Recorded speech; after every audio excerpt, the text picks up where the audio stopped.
Hello everyone, and welcome back to X-Ranger.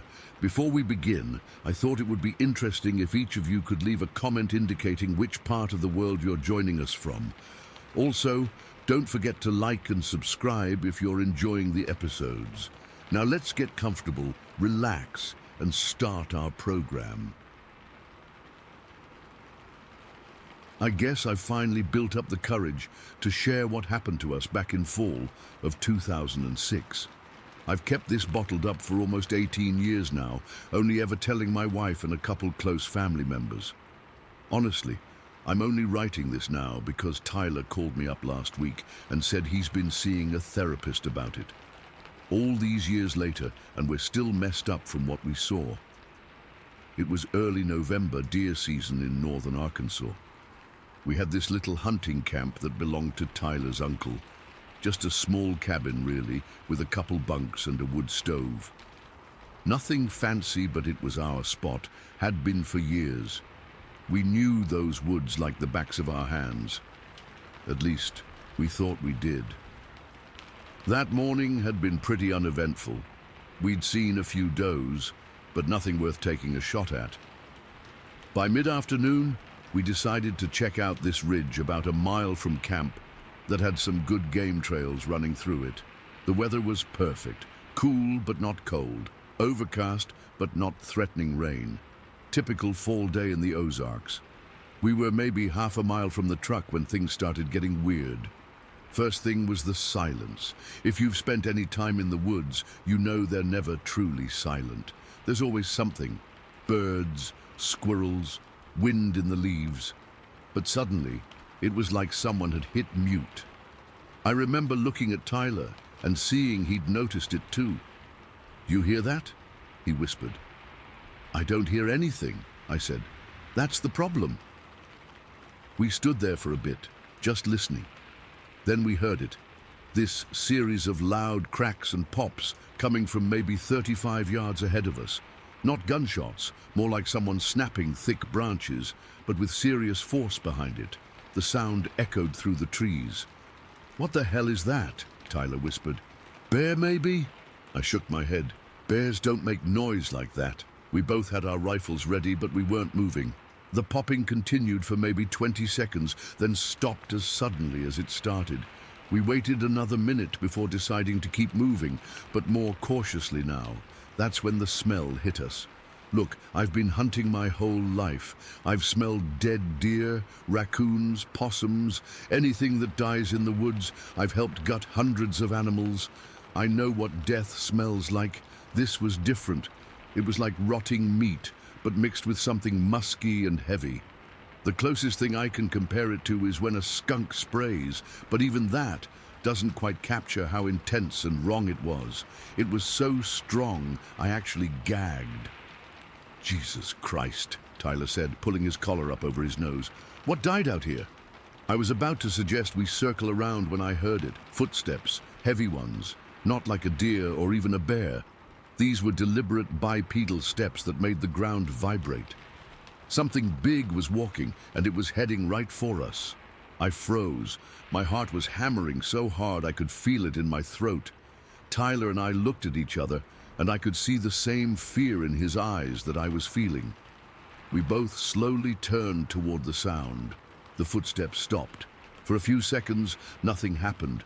Then I saw movement along this old logging road about 40 yards ahead of us. Something was emerging from between the trees. At first, my brain couldn't process what I was seeing. It was like my eyes were sending information that my mind refused to accept. This thing stepped into a small clearing and just stood there. It was massive, easily 9 or 10 feet tall.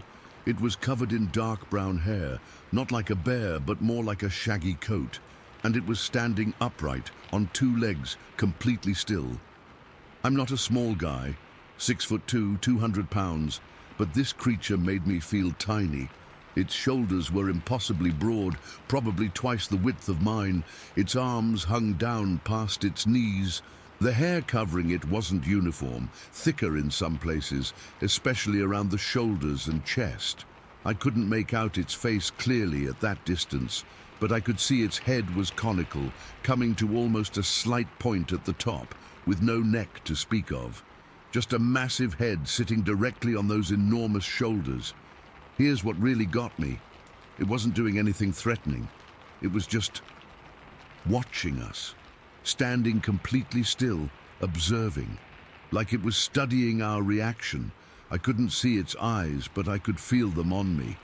I've faced down angry bucks, had run-ins with wild hogs, even seen a mountain lion once from a distance. Never in my life had I felt such primal fear.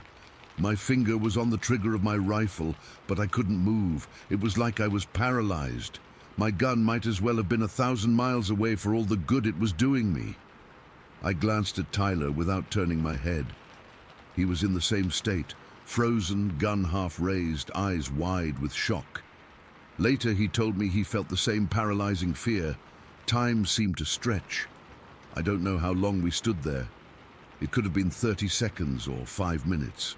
None of us moved. Not me, not Tyler, not the creature. The only sound was our breathing, which seemed impossibly loud in the silent forest. Finally, it moved. Just one step backward, one massive, deliberate step. I'll never forget the way it moved. Not like an animal, not quite like a human either. There was weight behind the movement, but also a strange kind of grace. That single step broke whatever spell had been holding us in place. Tyler and I didn't say a word to each other. We just turned and ran. I've never moved so fast in my life. We didn't stop until we reached the truck, and even then, we were both shaking so badly that Tyler dropped the keys twice before managing to get them in the ignition. We tore out of there, not even bothering to pack up our camp. Left everything. The tent, our gear, food, everything. I didn't care. I would have left my truck too if I'd had to. The ride back to town was almost completely silent. What do you say after something like that? About halfway home, Tyler finally spoke. What the hell was that, Marcus? His voice was shaking. I don't know, I said, and that was the truth. I really don't know. We tried to rationalize it later. Maybe it was someone in a costume. But who would be 9 feet tall, out in the middle of nowhere, just to scare a couple of hunters? A bear standing on its hind legs? No way. Bears don't stand that tall, and they definitely don't move like that thing moved. The only explanation that made any sense was one neither of us wanted to say out loud. But after a few beers that night, huddled in Tyler's garage with the doors locked, we finally said it. It was a Sasquatch, wasn't it? Tyler said quietly. A goddamn Bigfoot. I just nodded. What else could it have been? I've had 18 years to try to explain away what I saw, to convince myself it was something else, anything else. I've failed. I know what I saw that day. The most disturbing part wasn't just seeing it. It was the feeling I had while looking at it, like I was being sized up by something intelligent. There was awareness in the way it held itself, in how it observed us. It wasn't just some animal reacting on instinct. It was thinking, deciding. For weeks after, I couldn't sleep. Every time I closed my eyes, I saw that figure standing there, watching. I'd jerk awake, covered in sweat, convinced I could smell that horrific stench in my bedroom. I took time off work. My wife thought I was having some kind of breakdown, and honestly, maybe I was. Tyler was the same. He started drinking heavily, lost his job a few months later. We didn't talk about it much, but we both knew why he was spiraling.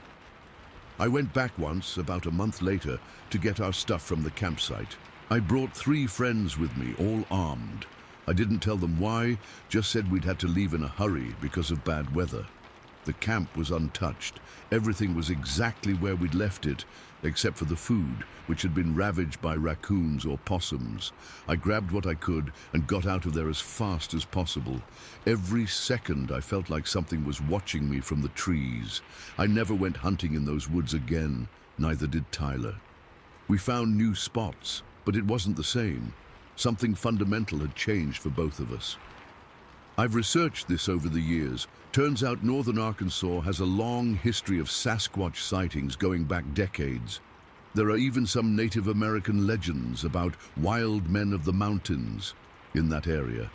I've read accounts from other hunters, hikers and campers who've described experiences similar to ours. The wood knocks, the awful smell, the overwhelming feeling of dread.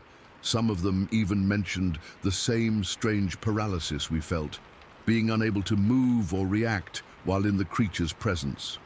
One researcher I found online called it infrasound, the idea that these creatures can emit sound at frequencies below human hearing that can cause fear and paralysis. I don't know if that's true, but something kept us from raising our rifles that day. And it wasn't just fear. The thing that haunts me the most is the question of what would have happened if we'd shot at it. Would we have missed? Would we have injured it and provoked an attack? Or would we have killed it and had to explain to the world what we'd found? Sometimes I think our paralysis might have saved our lives. I still have nightmares about it even now. Not as often as before, but they still come. In the dreams, it doesn't step back into the forest. Instead, it charges us, covering 40 yards in seconds. I always wake up just before it reaches me. Tyler's doing better now, finally getting help. As for me, I try not to think about it too much. I still hunt, still spend time in the woods, but never alone and never in that part of the Ozarks. Some places are better left alone. I know how this sounds. If someone told me this story before it happened to me, I'd think they were full of shit or crazy or both. But I know what I saw. I know what I felt. And I know there are things in this world we don't understand, things that shouldn't exist but do. That's why I'm finally sharing this. Not for attention or validation, but because keeping it bottled up for 18 years hasn't made it any less real. That creature, whatever it was, is still out there, and sometimes, on cold fall nights when the wind is right, I swear I can still catch a whiff of that smell, and my whole body goes rigid with fear. I don't have proof, no photos, no footprints, nothing but my word and Tyler's. Take from this what you will, but if you're ever hunting in northern Arkansas and the woods go suddenly unnaturally quiet, if you hear wood knocking or smell something that turns your stomach, get the hell out of there. Don't freeze like we did. Don't wait to see what steps out of the trees, because once you see it, you can never unsee it, and it changes you in ways I'm still trying to understand. Story 2. I still get nervous when I talk about it, even now, decades later. I wasn't planning to share any of this, but I keep seeing posts about similar experiences, and maybe telling my story will help me make sense of what happened back in '85. I inherited my family's farmland in northeastern Oklahoma, about 300 acres of mostly untamed wilderness, dense woods in some parts, ravines cutting through the property, and several small creeks feeding into the river nearby. Beautiful country, but isolated. Our closest neighbor was over 2 miles away, and the nearest town was a good 20-minute drive. That spring, we started having problems with trespassers. Someone was poaching deer on our land, and I'd lost 2 calves to thieves. The sheriff wasn't much help. Not enough manpower to patrol way out here, Jackson. So I took to spending nights outside, watching the property myself. I'd set up in different spots along the tree line, sometimes in my pickup, sometimes in a small blind I'd built. My Doberman, Rex, always with me. He was the best guard dog I'd ever owned. Smart, alert, fearless. It was during those night watches I first heard the screams. I grew up in those woods. I know every animal sound. Coyotes, foxes, owls, even the occasional mountain lion. But these were different. Long, piercing vocalizations that echoed across the hollows.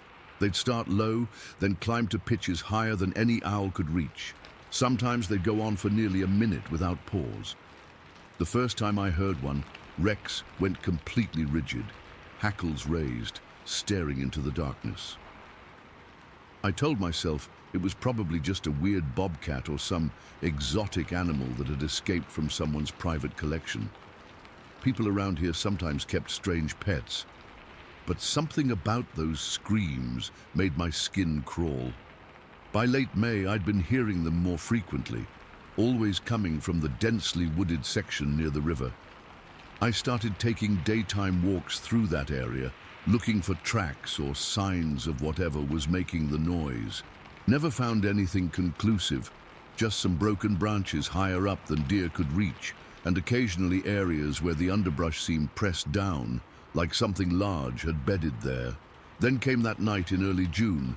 It was around 11 at night, and I was walking back to the house after checking on a pregnant heifer in the south pasture. It was clear out, half moon giving enough light to see where I was going without my flashlight. I was skirting along the edge of the forest, Rex trotting about 10 feet ahead of me. That's when it happened. The feeling hit me so suddenly I actually stopped walking. Have you ever been absolutely certain someone was watching you? This was that feeling multiplied by 100. The hair on my neck and arms stood straight up. A cold wave washed over me despite the warm night. Rex froze too, then slowly turned back toward the tree line, ears forward, tail stiff. I unslung my .30-06 rifle from my shoulder and clicked the safety off. My hands were steady.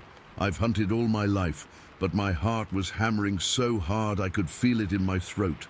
Rex let out a low growl, something I rarely heard from him. He kept looking back at the dense tree line about 35 yards away, then back at me like he was trying to tell me something. I took a step backward, and that's when the scream came. Jesus Christ, it was loud. It erupted from the woods right where Rex was focused, a sound so powerful it seemed to vibrate in my chest cavity. It wasn't like the distant calls I'd been hearing. This was immediate and terrifying, a sound that started as a deep roar before climbing into a shriek that hurt my ears. I didn't even think. I ran. Rex was already bolting toward the open pasture, and I followed, abandoning all the hunter's discipline I'd practiced my whole life. We sprinted maybe 50 yards before I got control of myself and stopped. When I turned back, the screaming had changed. Now it was coming in shorter bursts, lower in pitch than the ones I'd heard earlier that year, and there was movement. I couldn't see the thing itself, but I could see treetops swaying where no wind was blowing, about 15 feet up. I could hear heavy footsteps, not like a deer or even a bear, but deliberate, powerful steps that seemed to pace back and forth just inside the tree line. My cattle in the nearby pasture were going crazy, running away from that section of fence, making distressed noises. Rex was at my side now, whining, pressing against my leg, something he never did. I raised my rifle, pointed at the movement, but kept my finger off the trigger. Whatever was in there, I wasn't about to fire blindly into the dark. The standoff lasted maybe 2 minutes, though it felt like an hour. More screams came, along with some strange huffing sounds I'd never heard any animal make. Finally, I started backing away slowly, rifle still raised, until I felt safe enough to turn and walk quickly back to the house. I kept looking over my shoulder the entire way. I didn't sleep that night. I sat in my kitchen with the lights off, rifle across my lap, watching the yard through the window. Rex wouldn't leave my side, and he kept staring at the doors and windows, ears constantly adjusting to sounds I couldn't hear. I told my wife Margaret about it the next morning. She suggested it might be some kids playing a prank, but I knew better. No human could make those sounds, and no teenager could make treetops sway 15 feet up. For the next few nights, I stayed close to the house after dark. The screams continued, but they seemed to be moving around the property, sometimes closer to the river, sometimes near the eastern fence line. I was beginning to think the thing was circling the place, testing boundaries. Then came the night that convinced me we weren't dealing with any normal animal. It was about 1:30 in the morning, maybe 4 nights after my encounter at the tree line. I was getting ready for bed, brushing my teeth, when I noticed Rex in the hallway, standing completely rigid, staring toward the front of the house. He was making a strange noise, not quite a growl, more like a continuous low rumble in his chest. I moved quietly to the front room, staying away from the windows, and that's when I saw it. A large shadow passing across the front window. Not inside the house, but outside, blocking the moonlight coming in. The shadow moved slowly, deliberately, and was massive, much taller than a man. I froze, watching as another shadow moved past the window on the west side of the house. The moonlight was hitting that wall directly, and the outline was unmistakable, tall, upright, and apparently covered in hair. It was moving slowly, but purposefully. Rex's eyes followed it perfectly, tracking the figure's movement throughout the house as it passed by a third window on the north side. I quietly moved to get my shotgun from the closet and loaded it, trying not to make noise. Whatever was outside must have been nearly 10 feet tall to cast shadows at that height on my house. Our yard was secured with hog wire, topped with barbed wire, and all gates were locked, meaning this thing either stepped over a 5-foot fence or cleared it completely without disturbing it. Margaret was awake now too, white-faced, asking what was happening. I just shook my head, motioning for her to stay back from the windows. We stood there in silence for what seemed like forever until Rex finally relaxed slightly. Whatever had been circling our house had apparently moved on.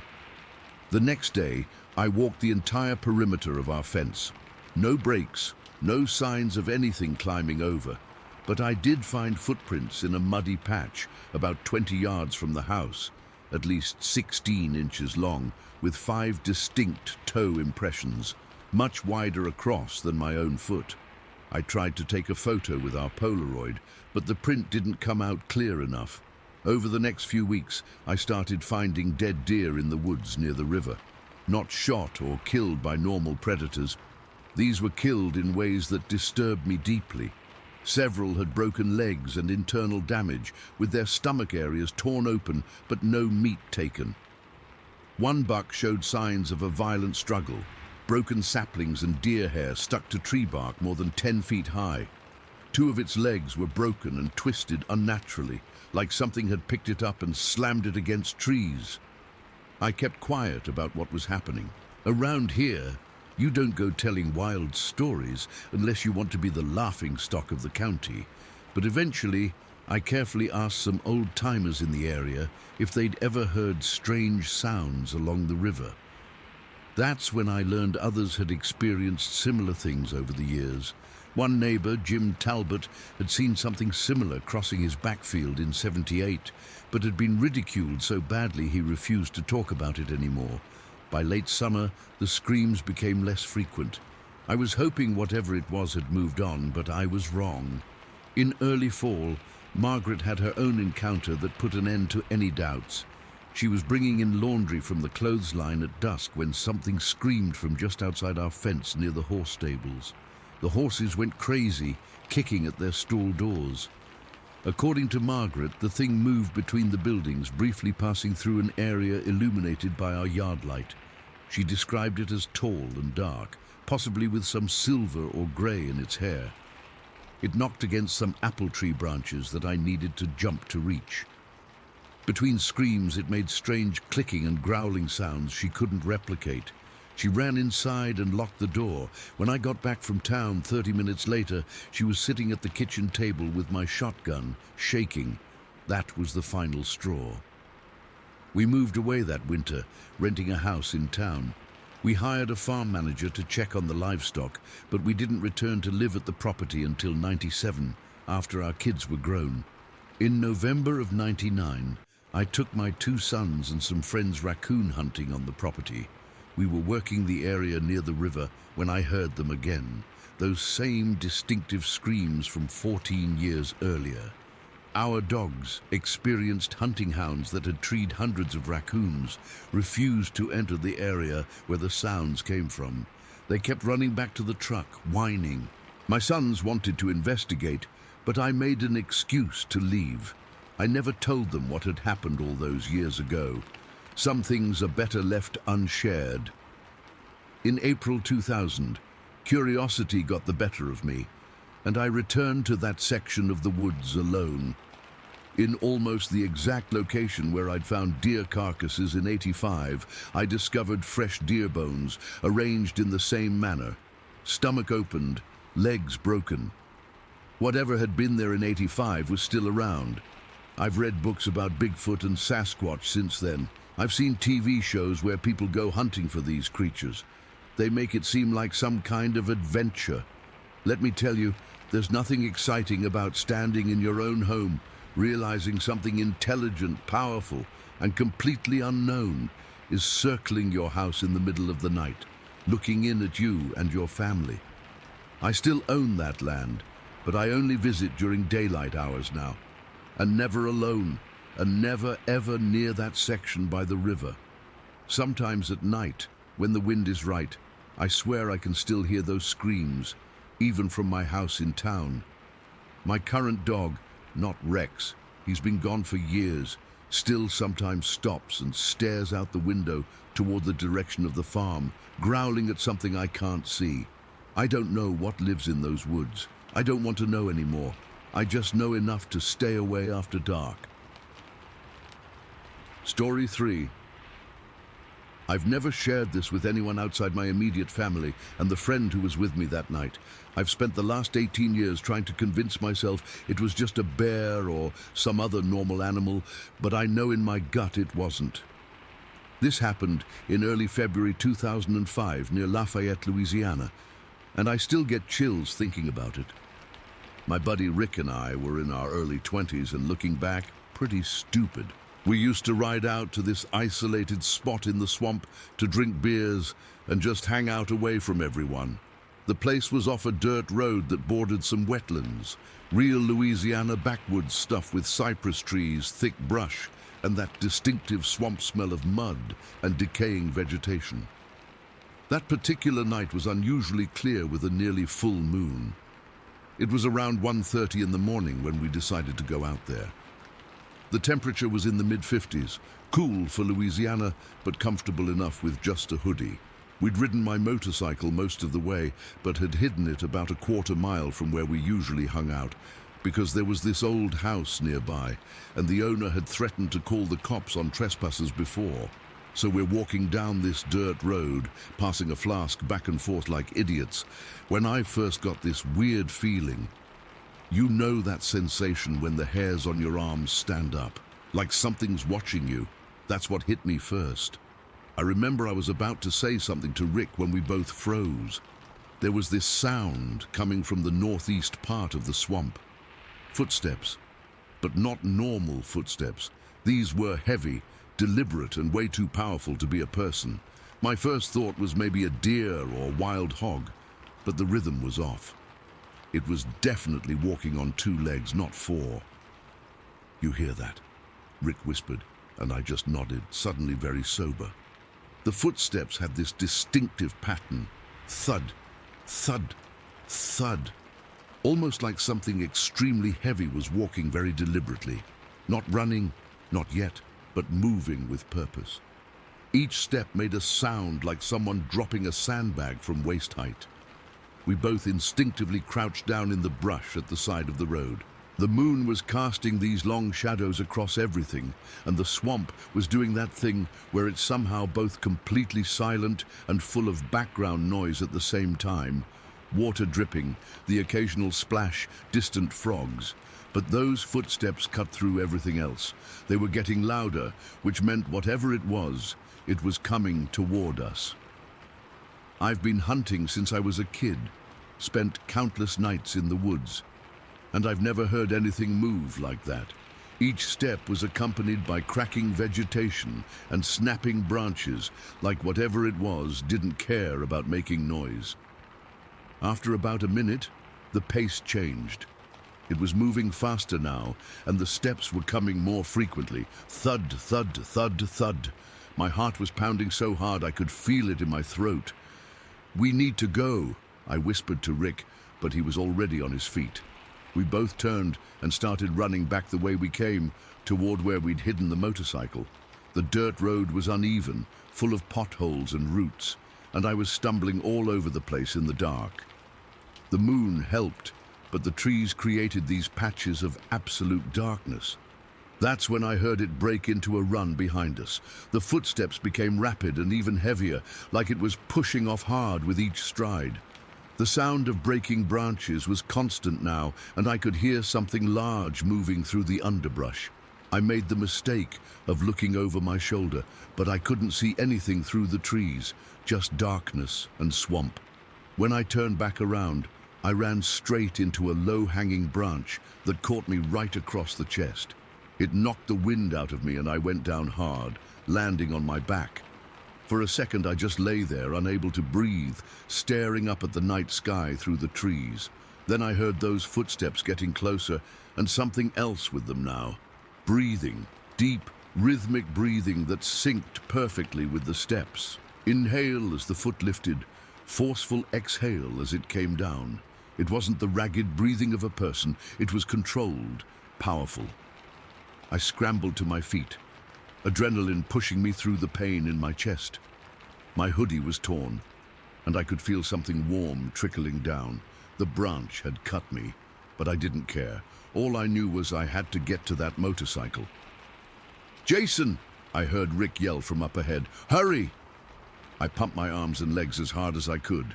The sound behind me was getting louder, and I swear I could feel the ground vibrating with each footfall. I've never run so fast in my life. My lungs were burning, my legs were on fire, but pure fear kept me moving. I broke through the tree line onto the wider part of the dirt road where we'd left the motorcycle.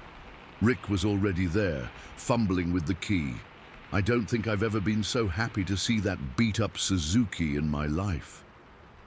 "It's coming!" I managed to gasp as I reached him. Rick got the key in and I practically jumped onto the back of the bike. The engine caught immediately, thank God, and Rick gunned it before I was even properly seated. My feet weren't even on the pegs yet when we started moving. My arms wrapped around Rick's waist, holding on for dear life as we accelerated down the dirt road. The bike was fishtailing on the loose surface, the back tire throwing up dirt and gravel. I turned to look behind us, expecting to see nothing but the empty road disappearing into darkness. That's when I saw it. I'll never forget this as long as I live. This thing burst out of the tree line in a single bound. Not like a running jump, more like it gathered itself and just launched forward.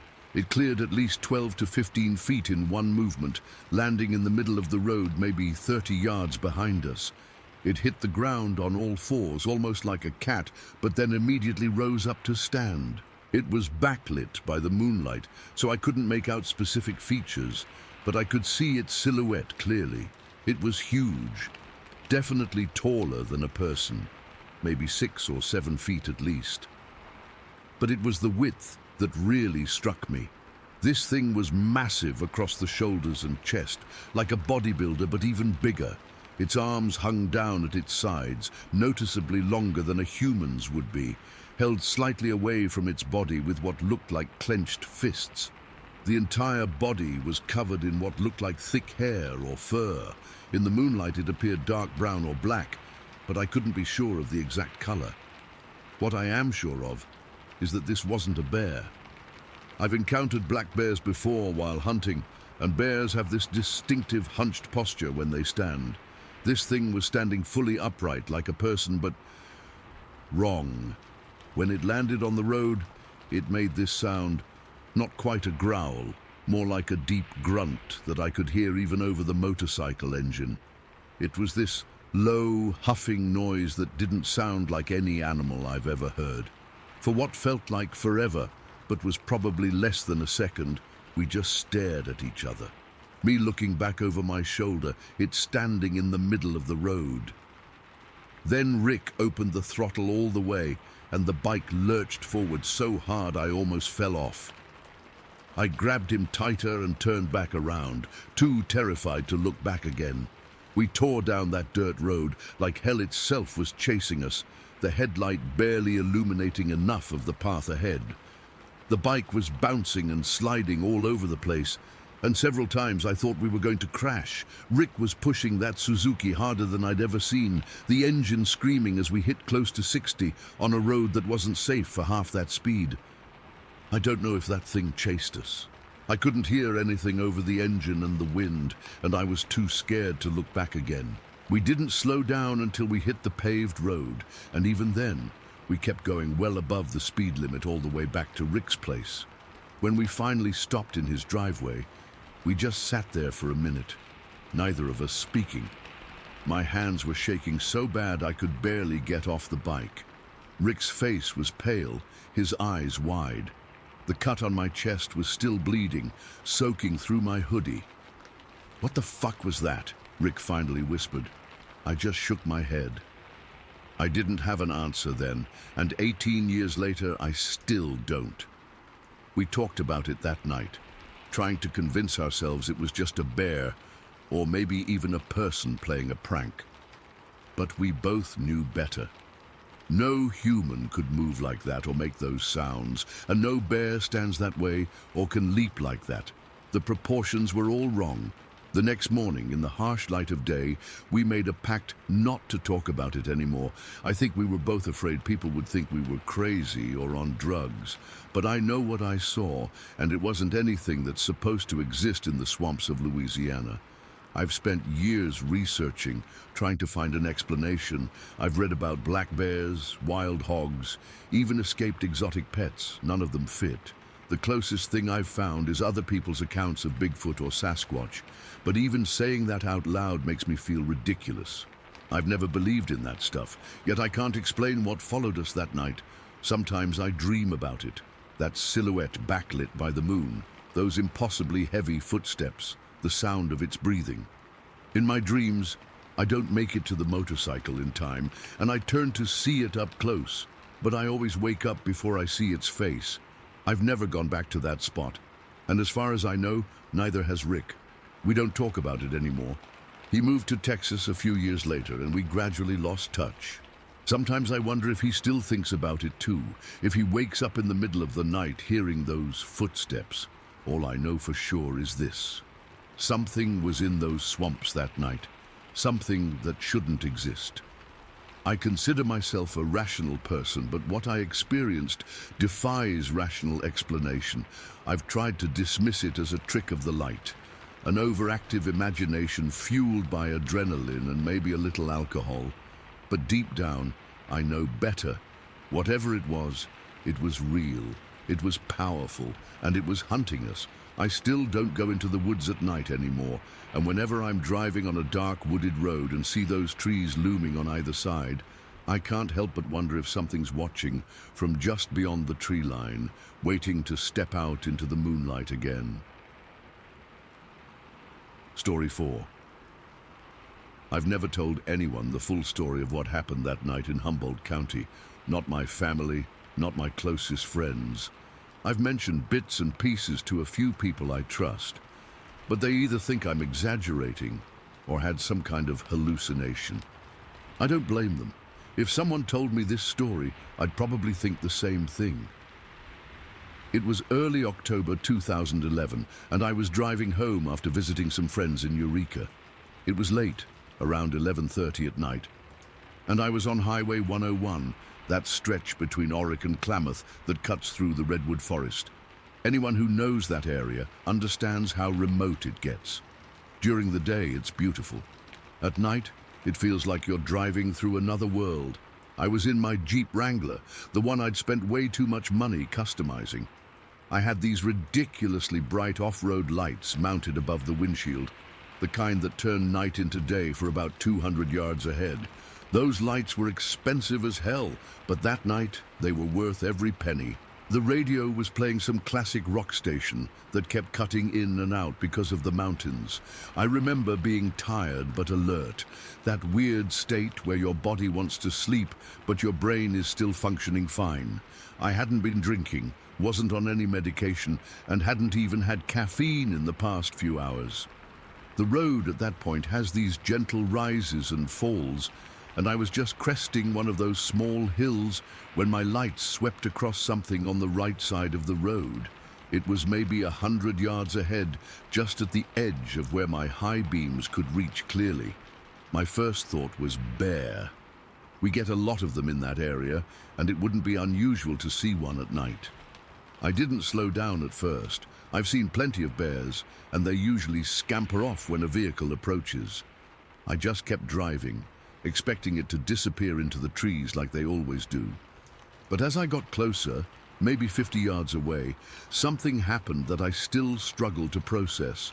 The bear stood up, not like a bear occasionally does on its hind legs, but fully upright in one fluid motion, and it kept going up and up and up. My heart literally skipped a beat. I felt it stutter in my chest. My hands clenched the steering wheel so hard my knuckles turned white. In the harsh glare of my off-road lights, I could see it clearly now. This was no bear. It was a massive figure standing completely upright on two legs. My Jeep has a 3-inch suspension lift, making the roof about 6.5 feet high. This thing was significantly taller than that. 8 feet at minimum, maybe more. It's hard to describe the proportions. Everything was wrong compared to a human. The shoulders were impossibly wide and rounded, with the head seeming to sit low between them, almost like it didn't have much of a neck. The arms were unnaturally long, hanging down past where knees would be on a person. The chest was massive, barrel-shaped, much wider and deeper than any human bodybuilder. The whole body was covered in what looked like coarse hair or fur. In my lights, it appeared dark, maybe dark brown or black. It was hard to tell exactly. It wasn't wearing clothes, it wasn't carrying anything. It was just there. A giant, hairy, humanoid figure standing at the edge of the road. I was still moving toward it, probably doing about 45 miles per hour. My brain was frantically trying to categorize what I was seeing. A person in a costume. No way, the proportions were all wrong. And who would be out there at that hour? A bear? Definitely not. Some kind of elaborate prank, in the middle of nowhere, at nearly midnight. What happened next still gives me chills. As my Jeep closed the distance to maybe 30 yards, the creature reacted. But not like anything I've ever seen move before. It didn't run away in the conventional sense. It made a single powerful movement, like a leap, but far more explosive than anything a human could do. In one bound, it crossed the drainage ditch beside the road, which must be 5 or 6 feet wide, and disappeared into the tree line. The power in that movement was terrifying. It wasn't awkward or lumbering like you might expect from something so large. It was agile and precise, like an Olympic athlete, but with impossible strength. 1 second it was there, illuminated in my headlights, and the next it was gone, swallowed by the ancient redwoods. I immediately slowed the Jeep to a crawl, my heart pounding in my ears. My first instinct was to stop completely, but some primal part of my brain screamed that stopping would be dangerous. Instead, I crept forward, sweeping my off-road lights across the tree line where it had disappeared. There was nothing, no movement, no sound, no sign that anything had been there at all. The redwoods stood silent and massive, hiding whatever secrets lay beyond. I drove like that for maybe half a mile, scanning the forest, half expecting to see it again. My palms were sweaty on the steering wheel, and I realized I was breathing in short, shallow gasps. The encounter had lasted maybe 5 seconds total, but it felt like time had stretched and warped around those moments. Eventually, I sped up again, a strange mix of fear and exhilaration coursing through me. I wanted to get home, but also felt the urge to turn around and go back, to confirm what I'd seen wasn't just my imagination. I didn't turn around, though. Something told me I didn't want a second encounter. When I got home, I sat in my Jeep in the driveway for nearly 20 minutes, just trying to process what had happened. I tried to rationalize it. Maybe it was a large elk standing oddly? No, I've seen plenty of elk. A person playing a prank in that remote location at that hour? Impossible. There was only one explanation that fit what I'd seen, but it was the one explanation I had trouble accepting. I had seen a Sasquatch, a Bigfoot, a creature that supposedly doesn't exist. I didn't sleep that night. I sat on my couch with all the lights on, alternating between convinced I'd seen something extraordinary and thinking I must be losing my mind. By morning, I'd almost convinced myself it had been a bear that my tired brain had misinterpreted. Almost. But I couldn't shake what I'd seen. The proportions, the way it moved, the sheer impossible size of it. The next day I called in sick to work. I couldn't focus on anything. I spent hours online reading accounts from others who claimed to have seen similar creatures. So many details matched. The broad shoulders, the head set low, the incredible speed and power of movement. I found myself getting goosebumps as I read story after story that echoed my experience. I even drove back to that stretch of highway in broad daylight. I don't know what I expected to find. Footprints, broken branches, some kind of evidence. But I didn't even know exactly where it had happened. Every curve of the road, every section of forest looked the same in daylight. There was nothing to find. For weeks afterward, I had trouble sleeping. I'd jolt awake, convinced I'd heard something outside my window. Every time I drove that stretch of highway, always in daylight now, my eyes would scan the tree line obsessively. What haunts me most isn't just seeing the creature itself, though that was terrifying enough. It's the implications. If such a creature exists, how has it remained hidden? How many of them are there? What else might exist that we refuse to acknowledge? I've gone back and forth 100 times on whether to tell anyone. Every time I consider sharing my story publicly, I think about the ridicule I'd face. I think about how I'd have reacted to someone telling me this story before it happened to me. I would have smiled politely while thinking they were either lying or crazy, but it happened. I saw it, and the image is burned into my memory with a clarity that hasn't faded in the slightest over time. The height, the impossible proportions, the way it moved with such fluid power, the way it disappeared so completely into woods that should have been too dense for something that size to move through quickly. Sometimes I dream about it. In the dreams, instead of disappearing into the forest, it turns and looks directly at me. Its face is always shadowed, but I can feel its eyes on me. Sometimes it starts moving toward my Jeep, and that's when I always wake up in a cold sweat. I've become obsessed with the forests around here in a way I never was before. I used to go hiking regularly, but now I can't bring myself to go alone. When I do go with friends, every snapping twig, every distant movement makes the hair on the back of my neck stand up. The rational part of my brain tries to explain it away.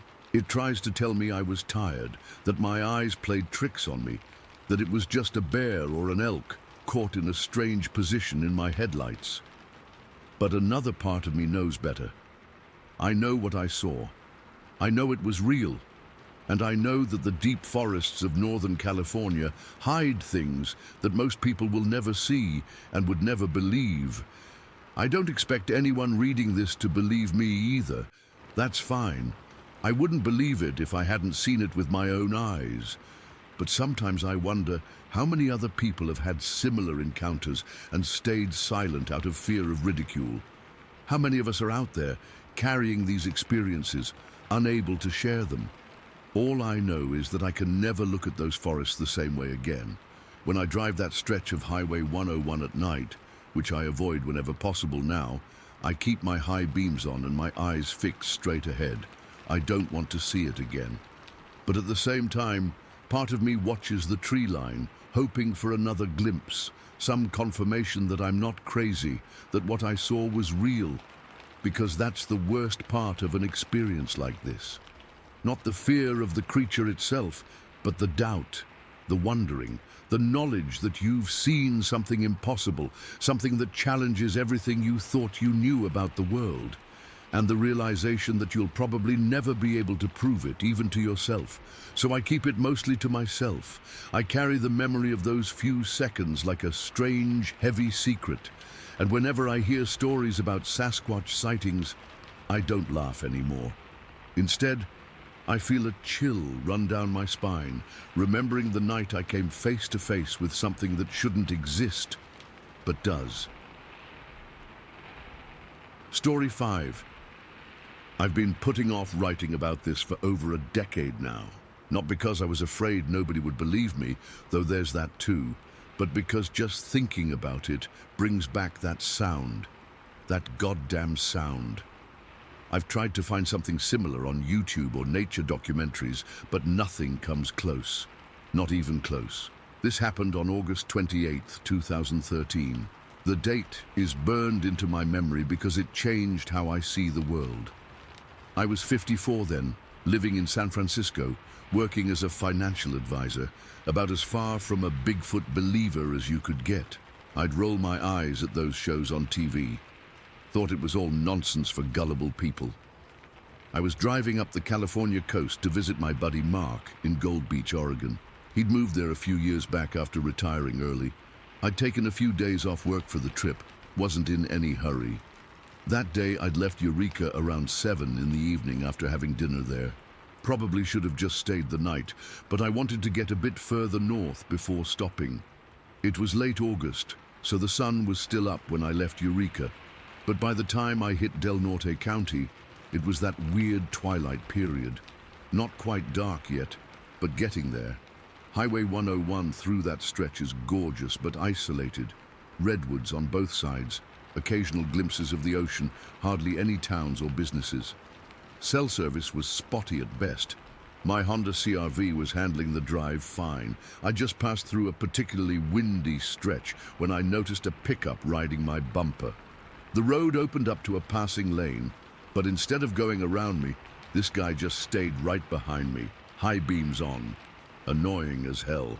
So when I saw a little gravel turnout coming up, I decided to just pull over and let him pass. I pulled onto this little gravel area. Not quite a proper rest stop, just one of those spaces where road crews might park equipment or where you can stop to check a map. It was maybe 20 miles south of Crescent City. The pickup zoomed past without so much as a wave, which pissed me off even more. I sat there for a minute, taking a sip from my water bottle, thinking I might as well check my map since I'd stopped anyway. I had the driver's window down because the evening was pleasant, not too cold yet. The engine was still running, radio playing some classic rock station that was starting to break up with static. That's when I heard it. Jesus Christ, that sound. It started as something between a roar and a scream, but then changed into this, I don't know how to describe it. It was like the most aggressive, territorial howl imaginable, but with intelligence behind it. It wasn't an animal reacting on instinct. It felt directed, purposeful, and it was loud. I physically felt it in my chest cavity, like when you're standing too close to speakers at a concert. The sound couldn't have been more than 30 feet away, just beyond the first line of trees at the edge of the turnout. I actually dropped my water bottle, spilling it all over myself, but I didn't even notice because my entire body had gone rigid. I looked up toward the sound, and that's when I saw it. Standing just at the tree line was this figure. In the fading light, what registered first was the size and shape. It was huge. I'm 6 feet tall, and this thing had at least 6 to 12 inches on me, maybe more. But it wasn't just tall, it was massive, broad, built like a linebacker but bigger. It was covered in hair, not fur exactly, but hair, a dark brown color that looked matted and dirty. Not uniform either, kind of patchy in places. The hair seemed shorter on its face and longer on its body. The face is what got me. I only saw it in profile for a few seconds, but there was this heavy brow ridge, almost Neanderthal-like, and a flattened nose. The jaw jutted forward slightly, not like an ape exactly, but definitely not human. Its neck was practically non-existent. The head just seemed to sit directly on these enormous shoulders. The body shape was strange too, kind of like a bodybuilder who only works on their upper body. Massive torso, powerful-looking arms, thick legs. What's weird is that in that moment, seeing this creature wasn't what scared me most. Don't get me wrong, it was shocking, but there was this, I don't know, realness to it. It wasn't some ghostly apparition or movie monster. It was a flesh and blood thing standing there, as real as a bear or moose would be. But that scream, that's what turned my blood to ice. The creature only stood there for maybe 3 or 4 seconds after I spotted it. It turned its head slightly, and I swear to God it looked right at me, not just in my direction, at me, like it was assessing me. Then it moved. The way it moved was all wrong, not like a person in a suit, not like any animal I've seen. It was fluid but powerful. It took 2 strides toward the deeper forest and disappeared into the vegetation. Those 2 steps covered way more ground than a human could. It didn't run exactly, more like it took purposeful, enormous strides. Then it was gone. The whole encounter couldn't have lasted more than 10 seconds total. I sat there gripping my steering wheel, knuckles white for maybe a minute. My heart was hammering so hard I could feel my pulse in my eyeballs. I felt dizzy, like I might pass out. The rational part of my brain was desperately trying to make sense of what I'd just seen. A bear standing up? No, absolutely not. Some guy in the woods trying to scare people? The movement alone ruled that out completely. I kept staring at the spot where it had been, half expecting it to come charging back out of the trees. My window was still down, and suddenly I became very aware of how exposed I was. I rolled it up so fast I nearly caught my fingers, then locked all the doors in a panic. The weirdest part was how my mind responded. It was like it was split in 2. One half was in complete shock, while the other half was eerily calm, cataloguing details. Height, 6.5 to 7 feet. Build, extremely muscular. Broad. Color, dark brown, almost black in the fading light. Movement, bipedal, fast, deliberate. I put the car in drive and got the hell out of there. I didn't stop again until I reached Crescent City, driving the whole way with this strange buzzing sensation in my body, like I was vibrating slightly. Adrenaline, I guess. Every shadow in the forest looked like it was moving. Every tree trunk looked like it might be that thing standing there. I kept checking my rearview mirror, convinced something was following me. When I finally reached Crescent City, I pulled into the first motel I saw. I couldn't even think about continuing to Gold Beach that night. I called Mark from the motel room and made up some story about being too tired to drive further. I couldn't bring myself to tell him what happened. What would I even say? "Hey, Mark, guess what?" Bigfoot screamed at me on the highway. I'd sound completely insane.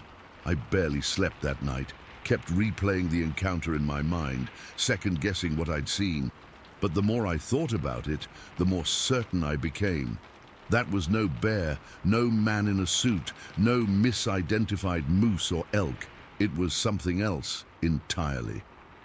The next morning, I almost convinced myself to drive back to that turnout in the daylight to look for tracks or hair or anything, but I couldn't do it.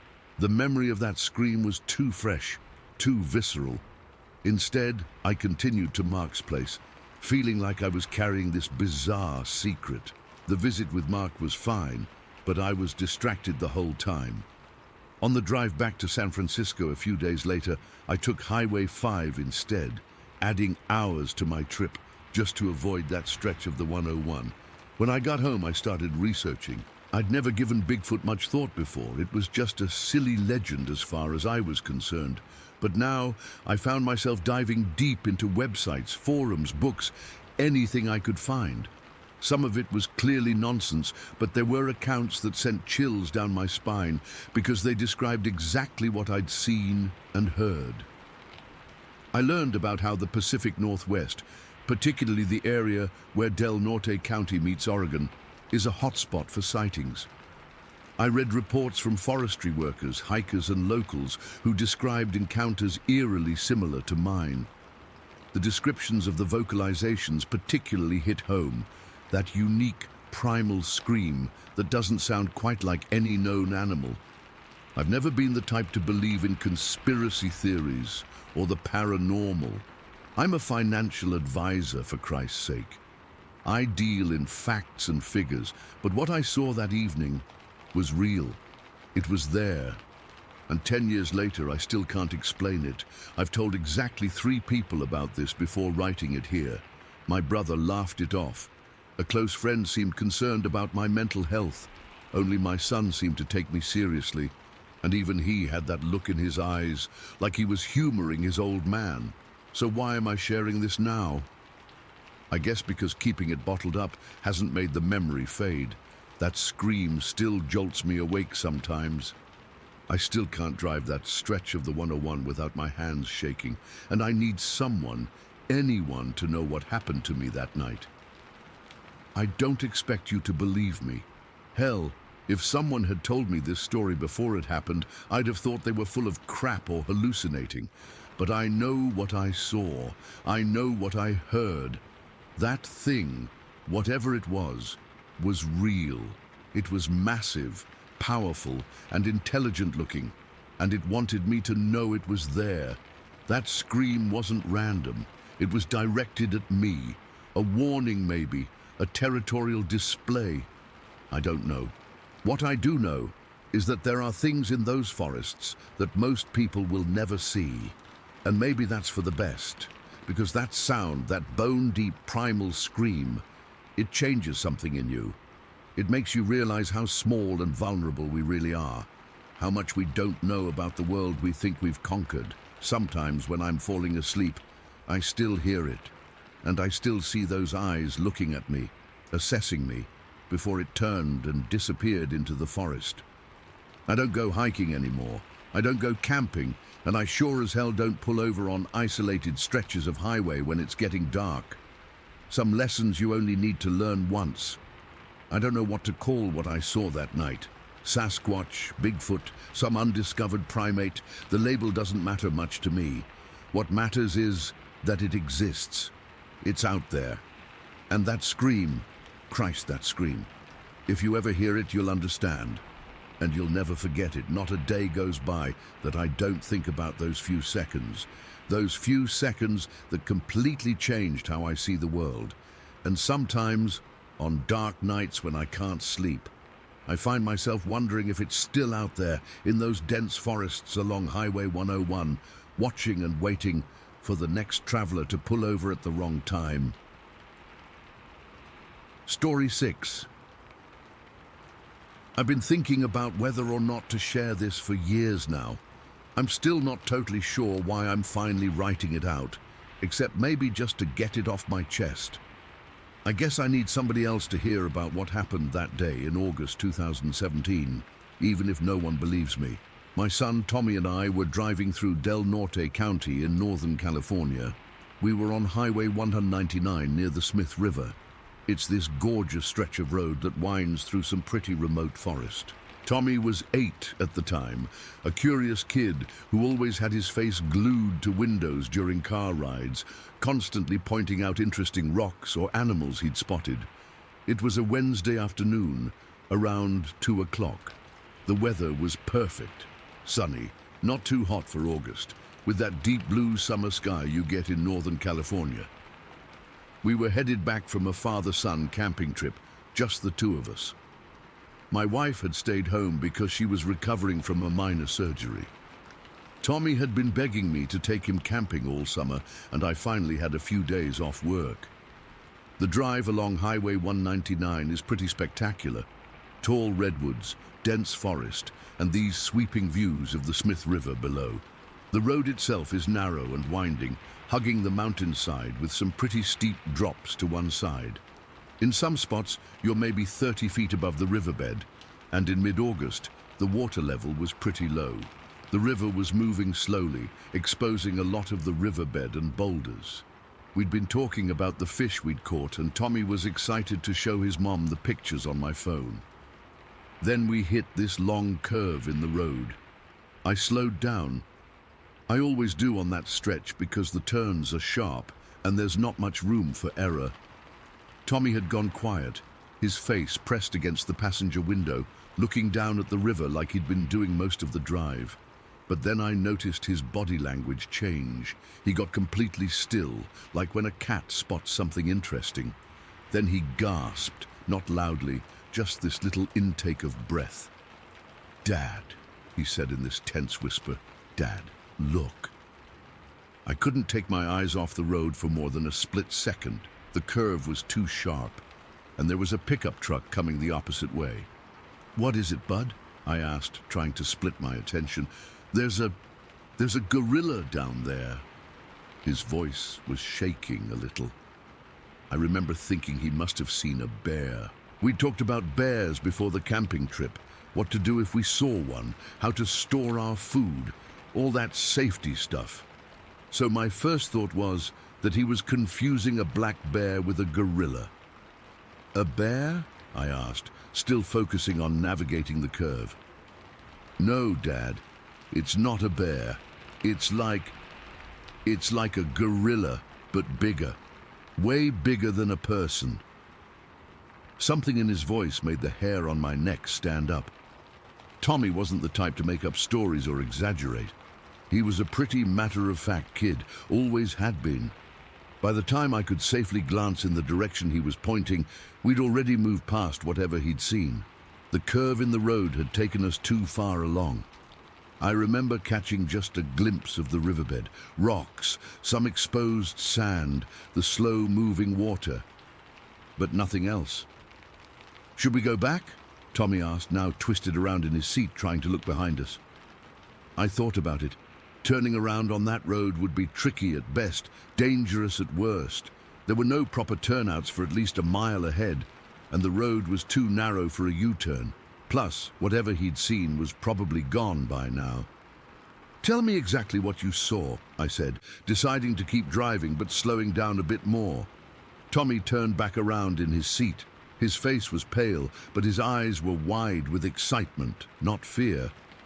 "It was crouching on a big rock by the water," he said. "It was drinking, I think. One hand was touching the water." He demonstrated, leaning forward and extending his arm like he was dipping his fingers in water. It was covered in hair, dark brown hair, all over. "Could it have been a bear?" I asked again, but even as I said it, I knew bears don't crouch on rocks to drink. They get in the water, on all fours. "No way, Dad. It wasn't a bear. I've seen bears at the zoo. This was sitting like a person." He squatted a bit in his seat to demonstrate, but its arms were longer. And its face... He paused here, like he was trying to find the right words. Its face was flat, kind of like the gorilla we saw at the zoo in San Francisco, but different. It had these... He pointed to his own cheekbones. "These bumpy parts here. And its mouth was different from ours. The lips were all tight and thin." The detail about the face stuck with me. Kids don't usually notice or make up specific details like cheekbones and lip structure. "How big was it compared to me?" I asked. Tommy thought for a moment. "Bigger than you, Dad. A lot bigger, and you're pretty big. For reference, I'm 6'1" and about 200 pounds. Not huge, but not small either." "Did it see you?" My hands were tight on the steering wheel now. "I don't think so. It was just drinking water. It didn't look up or anything." The whole sighting couldn't have lasted more than 10 seconds. By the time I fully processed what Tommy was telling me, we were already a quarter mile past whatever he'd seen. There was no safe way to turn around immediately, and I wasn't about to do something dangerous with my son in the car. We kept driving, and Tommy kept talking about what he'd seen. The more he described it, the less it sounded like any animal that should have been in those woods. Too big for a bear, positioned wrong, with features that didn't match any wildlife from the area. "Was it like Bigfoot?" I finally asked, not really believing I was having this conversation. We'd watched a documentary about Bigfoot legends a few months earlier, one of those cheesy cable shows with grainy footage and dramatic narration. Tommy had been fascinated but skeptical in that way smart kids often are. He thought about it for a long time before answering. "Sort of. But in the movies, Bigfoot always looks kind of like a person in a costume. This didn't look like a person at all. It looked real." He paused again. "But yeah, I guess it was kind of like Bigfoot. After about 15 minutes, I found a place wide enough to turn around safely. Part of me didn't want to go back. Not out of fear exactly, but from this weird feeling that going back would somehow make this real in a way I wasn't prepared for. But Tommy was insistent, and honestly, I was curious too." We probably won't see anything, I told him as we headed back toward the spot. Whatever it was is probably long gone by now. I know, Tommy said, but he was already leaning toward the window again, his seatbelt stretched to its limit. We drove slowly past the area where he'd seen the figure. The riverbed looked peaceful and empty, just rocks, sand, and slowly moving water. No sign of anything unusual.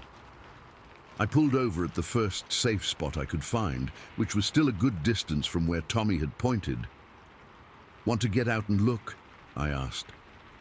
Tommy, who had been so eager to go back, now hesitated. "I don't know," he said quietly. That gave me pause. Tommy was always the first one out of the car on our adventures, always eager to explore new places. His reluctance told me more about how seriously he took what he'd seen than anything else. "We can stay in the car," I offered. "No, let's look," he decided after a moment. "But stay close, okay?" We got out and walked to the guardrail. From there, we had a good view of the riverbed below. The spot where Tommy said he'd seen the figure was about 100 yards downstream. I took out my phone and zoomed in with the camera, scanning the area. "See anything?" Tommy asked, staying very close to my side. "No, bud, just rocks and water." We stood there for maybe 5 minutes, just watching and listening. The forest was quiet except for the occasional bird call and the soft sound of the river. Nothing moved down by the water. As we were about to get back in the car, Tommy froze. "Dad," he whispered, grabbing my arm hard enough to hurt. "I heard something." I listened. At first there was nothing unusual, just the natural sounds of the forest. Then I heard it too, a crack, like a branch breaking coming from the dense trees on the other side of the river. Then another crack, louder this time. "It's probably just an animal," I said, trying to sound casual. "Deer or something." Tommy shook his head. "That's too loud for a deer." He was right. The sounds were too heavy, too deliberate for a small animal. A bear, maybe. But even as I thought it, I knew bear movements in brush make a different sound. More rustling, less cracking. Then we heard a third sound that wasn't a branch breaking. It was lower, harder to describe, almost like a grunt or a huff, but deeper than any animal sound I was familiar with. It reminded me of the noise a larger man might make, lifting something heavy, but amplified and somehow different. "Get in the car, Tommy," I said quietly, not taking my eyes off the tree line across the river. He didn't argue. We both got back in the van, and I locked the doors immediately. I'm not normally jumpy in the outdoors. I've done plenty of camping and hiking over the years, but something about that sound put me on edge in a way I couldn't explain. "Was that it?" Tommy asked as I started the engine. "I don't know," I admitted. "Did it sound like what you saw?" He thought about it. "I didn't hear it make any noise before, I just saw it." I pulled back onto the highway, driving a little faster than I should have on those curves. In the rearview mirror, I kept checking the spot we'd just left, half expecting to see something emerge from the trees. But there was nothing. As we drove, I tried to rationalize what had happened. Tommy saw something unusual, but kids see all kinds of things that aren't there. The sounds we heard were probably just normal forest noises that seemed scarier because we were already on edge. That's what I told myself, but Tommy wasn't letting it go. "Dad, do you think Bigfoot is real?" he asked after a few minutes of silence. "I don't know," I said honestly. "Most scientists say no, but some people say they've seen them." "That's true, but without clear evidence, it's hard to know for sure." Tommy was quiet for another minute. "I know what I saw, Dad," he finally said. His voice wasn't defensive or insistent.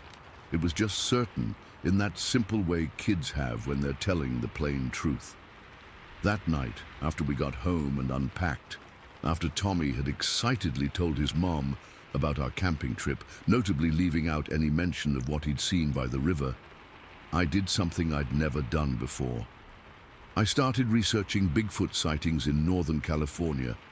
I found dozens of reports from Del Norte County alone. Many described figures similar to what Tommy had seen. Large, hair-covered creatures spotted near water sources, often in remote areas along the Smith River corridor. Some reports even mentioned the same stretch of Highway 199 we'd been on. One report from 2011 caught my attention. A forestry worker described seeing a large bipedal figure crouching by the river in almost exactly the same location Tommy had pointed out. The worker described the same flat face with pronounced cheekbones and thin lips that Tommy had mentioned. I didn't tell Tommy about what I'd found. He'd already moved on, excited about school starting in a few weeks, but I kept thinking about it. A few days later, I went back to that spot alone. I told my wife I needed to run an errand and drove the hour-and-a-half back to that curve in Highway 199. It was early morning, the road still quiet. I parked in the same pullout and walked to the guardrail. The riverbed looked different in the morning light, shadows in different places, the water reflecting the early sun.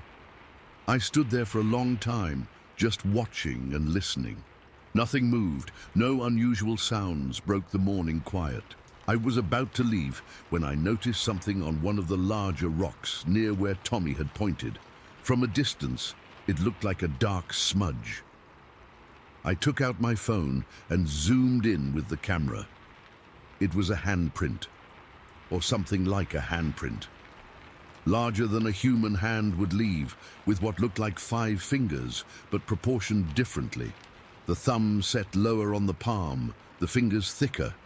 It was just a darker patch on the rock, like something wet had rested there and then dried, leaving a mark. I took several photos, then zoomed in further. The mark was already starting to fade as the morning sun hit it, drying whatever moisture had left the impression. I didn't go down to the riverbed. Some part of me didn't want to know more, didn't want to find clearer evidence of whatever had left that mark. I got back in my car and drove home, the photos saved on my phone. I've never shown those pictures to anyone. I've never told this story to anyone except now, anonymously, here. The pictures don't really show anything definitive anyway, just what could be an unusually shaped watermark on a rock. Nothing that would convince a skeptic, but I know what Tommy saw, and I believe him. That stretch of Highway 199, with its dense forests and remote locations, holds something unexpected. Something that most people drive right past without noticing. Something that's careful to stay hidden, but occasionally slips up and gets spotted by an observant 8-year-old with his face pressed against a car window.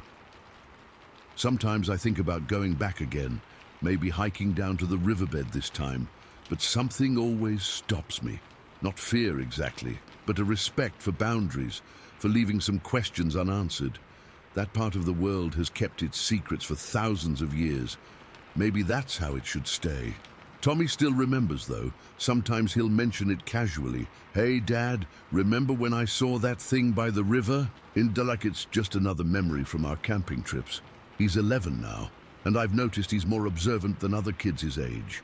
His eyes always scanning the trees when we're outdoors, always looking for something most people don't see. I don't know if we'll ever have answers about what lives in those woods along Highway 199, but I do know that for 10 seconds on a summer afternoon in August 2017, my son saw something that science says shouldn't exist. And sometimes, late at night when I can't sleep, I look at those photos on my phone, the ones that don't really show anything definitive. And I wonder what else might be out there, just beyond the curves in the road, just out of sight. Story 7. I still have a hard time talking about what my son and I saw that afternoon. It was December 22nd, 1998. A date burned into my memory because it was 3 days before Christmas, and because I've never been able to explain what happened. I'm a practical person. I've lived in Del Norte County most of my life, worked construction, raised a family, and know these woods like the back of my hand. I'm not someone who goes looking for the unexplainable, but sometimes I guess the unexplainable finds you. That Tuesday started normal enough. We'd had unusual winter weather. A heavy snowfall had blanketed everything, which doesn't happen too often near the coast here. My son Kevin was 14 then, and school was out for winter break. I needed to run some errands in Crescent City, so he came along. The snow made everything beautiful in that quiet way, with the dark green of the forest standing out against all that white. It was just after 5 in the afternoon when we were heading back home on Lake Earl Drive. The sun was already getting low. You know how winter days are short up here, and everything had this golden pink glow to it. We were chatting about Christmas plans, what his mom was making for dinner, normal stuff. As we rounded the bend past Kings Valley Road, I noticed this big, clear-cut area on the hillside to our right. Logging companies had harvested it maybe a year before, and now it was just this wide-open slope with stumps and small saplings. With the fresh snow, it looked like a blank white canvas against the mature forest surrounding it. I remember commenting to Kevin something like, "Bet that hill's gonna be a mess when all this snow melts." Just casual conversation. That's when Kevin said, "Dad, what's that up there?" I slowed the truck a bit, thinking maybe he'd spotted a deer or elk, not uncommon around here. But when I followed where he was pointing, I felt this immediate wrongness. About halfway up the clear cut, there was something moving, something big. My first rational thought was that it was a person, maybe a logger checking something or a hunter, but within seconds I knew that wasn't right. This thing was too big, way too big for a person. And the way it moved, I pulled over without even thinking about it, killed the engine. "Do you see that?" I asked Kevin, and he just nodded, eyes wide. We both sat there completely silent, watching this figure making its way down the hillside. It was hard to judge the exact distance, but I'd guess it was about 400 yards away. Far enough the details were difficult to make out, but close enough that its size and movements were unmistakable. This thing was massive. I've worked construction my whole life. I know what a 6-foot man looks like at distance. This was bigger, 7, maybe 8 feet tall. The creature, and I don't know what else to call it, was covered head to toe in what looked like thick fur or hair. In the late afternoon light, it had this reddish-brown color to it, almost like the coat of a grizzly, but different somehow, more uniform. And it walked upright, completely upright the entire time. What really struck me was how easily it moved across that snowy slope. Anyone who's hiked in snow knows it's exhausting. You slip, you post-hole, you struggle. This thing didn't struggle at all. Its strides were long and deliberate, like it knew exactly where to place each foot. It moved with this fluid confidence that was just unnatural. At one point, it came to a young fir tree, probably about 4 feet tall, and without breaking stride, just stepped right over it. Didn't go around, didn't push through it, just lifted its leg and cleared it completely. The casual ease of that movement sent chills through me. Kevin whispered, "Dad, what is that?" And I had no answer. I've hunted these woods my entire life. I know what bears look like, even when they briefly stand. This wasn't a bear, it wasn't anything I recognized. About halfway down the slope, the thing suddenly stopped. My heart nearly stopped too. Then it turned, not just its head, but its entire upper body, and seemed to scan the area. I remember thinking it was looking right at us, even though that was probably impossible at that distance. But the feeling of being watched was overwhelming. The way it turned was so human-like, but not human. It's hard to explain. Like someone in a motion capture suit performing an exaggerated movement, natural but unnatural all at once. After what felt like forever, but was probably just seconds, it continued its descent. Its gait never faltered, never showed any sign of difficulty on the steep, snow-covered ground. When it reached the edge of the forest at the bottom of the clear cut, it just disappeared into the trees. One moment it was there, this unmistakable silhouette against the snow, and then it was gone. The whole thing probably lasted only a minute or two, but it felt much longer. I remember my hands were sweating despite the cold, gripping the steering wheel even though the truck wasn't moving. That's when I noticed we weren't alone.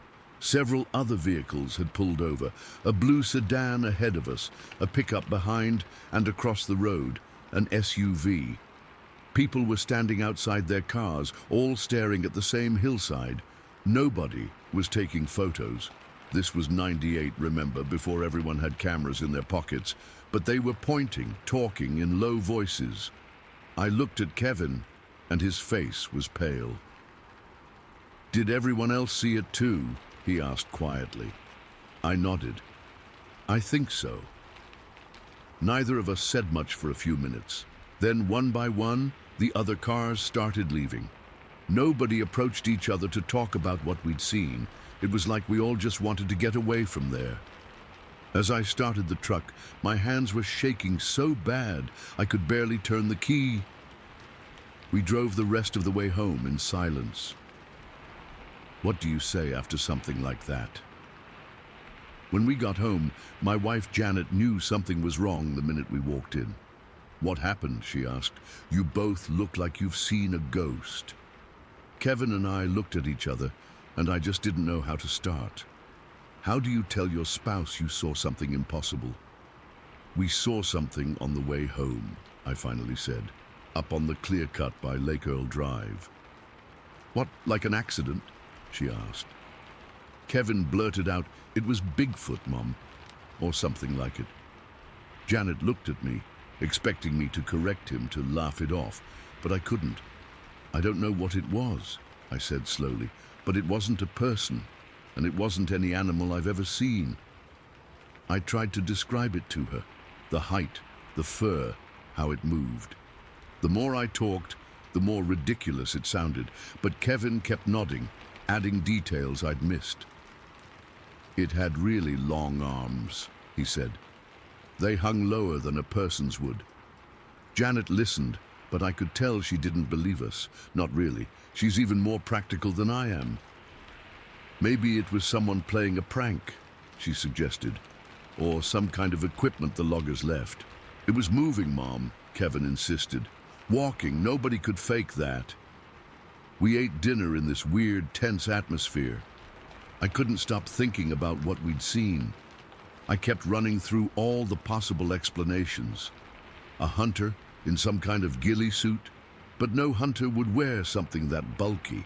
A bear, but it never dropped to all fours, not once.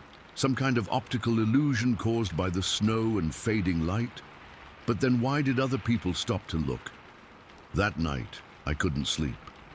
I kept seeing that figure turning on the hillside, the deliberate scan of its upper body. I couldn't shake the feeling that it had been aware of us watching it. The next morning, I called my buddy Steve, who works for the Forest Service.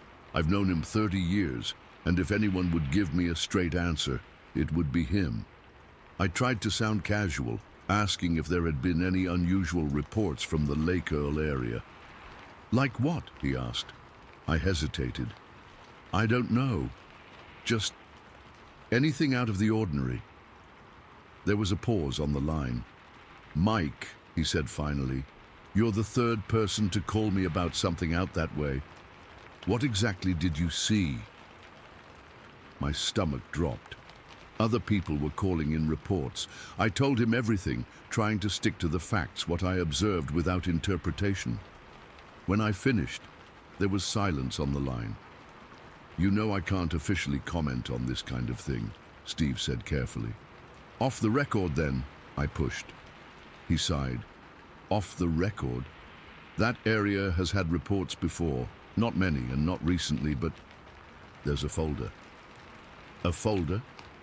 "Just sightings. Nothing confirmed. Most from hunters, a few from rangers. The descriptions are consistent. Size, color, movement. But Mike, we don't investigate this kind of thing. It's not in our mandate." After I hung up, I sat at the kitchen table for a long time.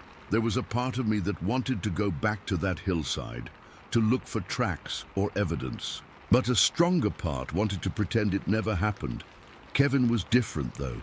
That afternoon, I found him on the computer in my home office, looking up Bigfoot sightings in Northern California. "Dad, there are others," he said excitedly.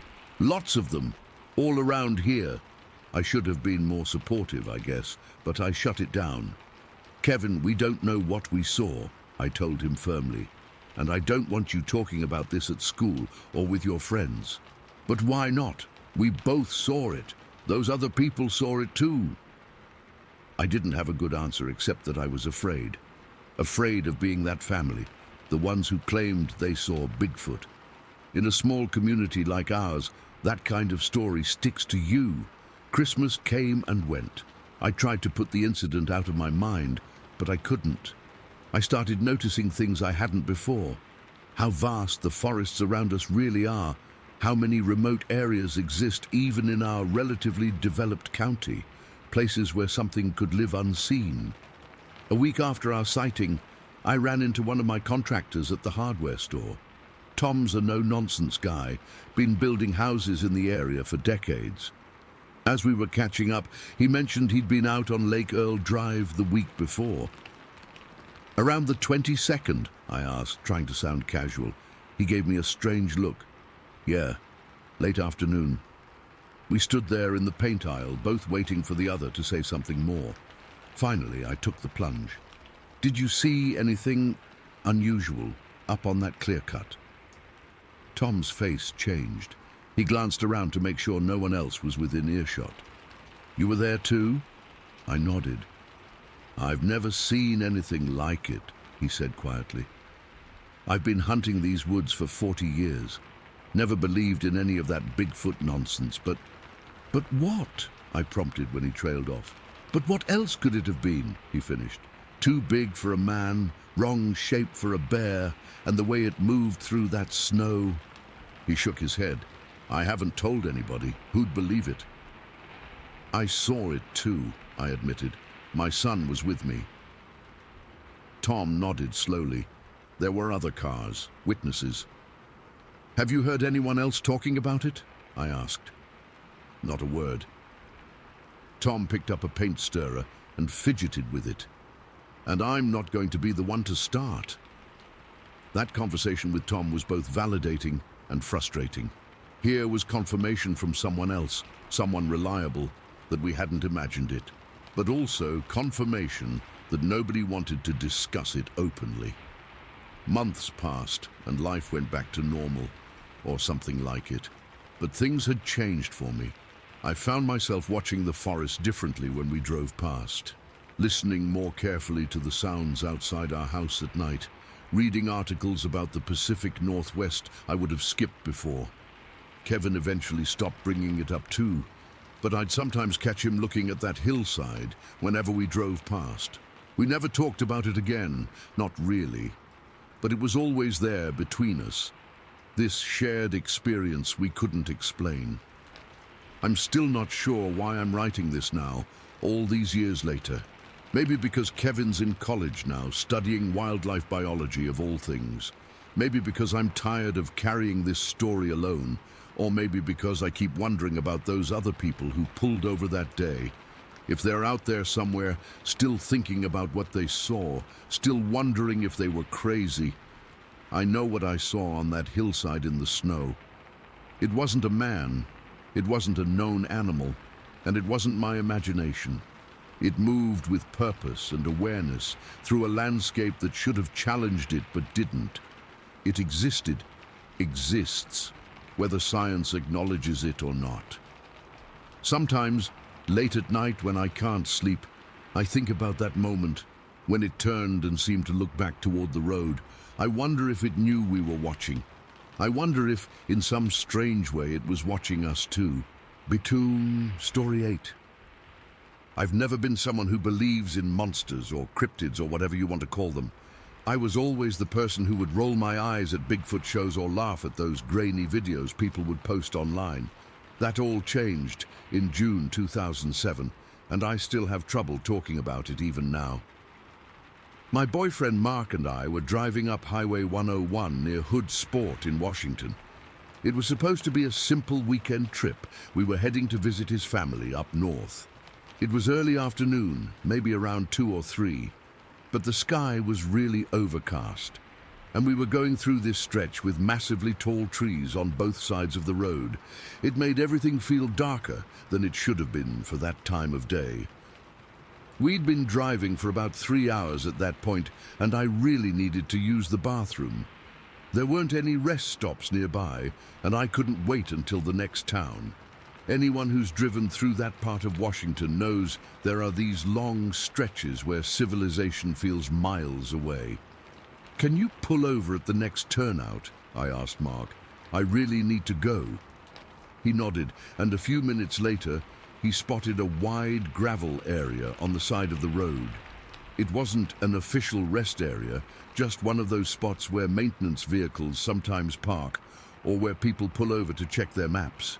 He pulled in and put the car in park. He asked. "No, I'll be quick," I said. "Just stay with the car." I got out and walked toward the tree line, which was maybe 15 or 20 feet from where we'd parked.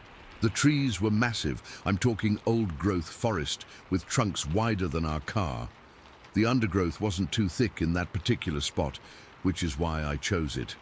I walked in just far enough to have privacy from the road, maybe 10 yards into the trees. The first thing that struck me was how absolutely silent it was. I mean, forests are usually alive with sound. Birds chirping, leaves rustling, small animals moving around. But this was different. It was a complete absence of sound, like someone had pressed mute on the whole forest. I remember thinking it was strange, but I was more focused on taking care of business as quickly as possible so we could get back on the road. After I finished, I straightened my clothes and turned to head back to the car. That's when I felt it, this overwhelming sensation of being watched. It wasn't just a random feeling, it was powerful, primal, and it stopped me cold. The hair on my arms stood up, and my heart started hammering in my chest. I slowly scanned the area around me, trying to figure out where this feeling was coming from. At first, I didn't see anything unusual. Just trees, moss, ferns, typical Pacific Northwest forest. Then my eyes caught something that didn't fit. Between two massive cedar trees, about 30 or 40 feet away, I saw them. Two enormous figures standing upright. They were partially hidden by the trees and underbrush, but there was no mistaking what I was seeing. They were bipedal and massive, covered in dark hair ranging from deep brown to black. The closer one was huge, taller than any human I've ever seen. If I had to guess, it stood at least 8 feet tall, maybe more. Its shoulders were incredibly broad, like a linebacker, but multiplied several times over. Its arms hung lower than a human's would, with massive hands that seemed almost out of proportion. The chest was barrel-shaped and powerful. The hair covering its body wasn't uniform. It was matted in places, especially around the shoulders and forearms, like it had been rubbing against trees or something. But it was the face that I still see in my nightmares. Not clearly visible, but enough that I could make out dark eyes set deep under a prominent brow ridge.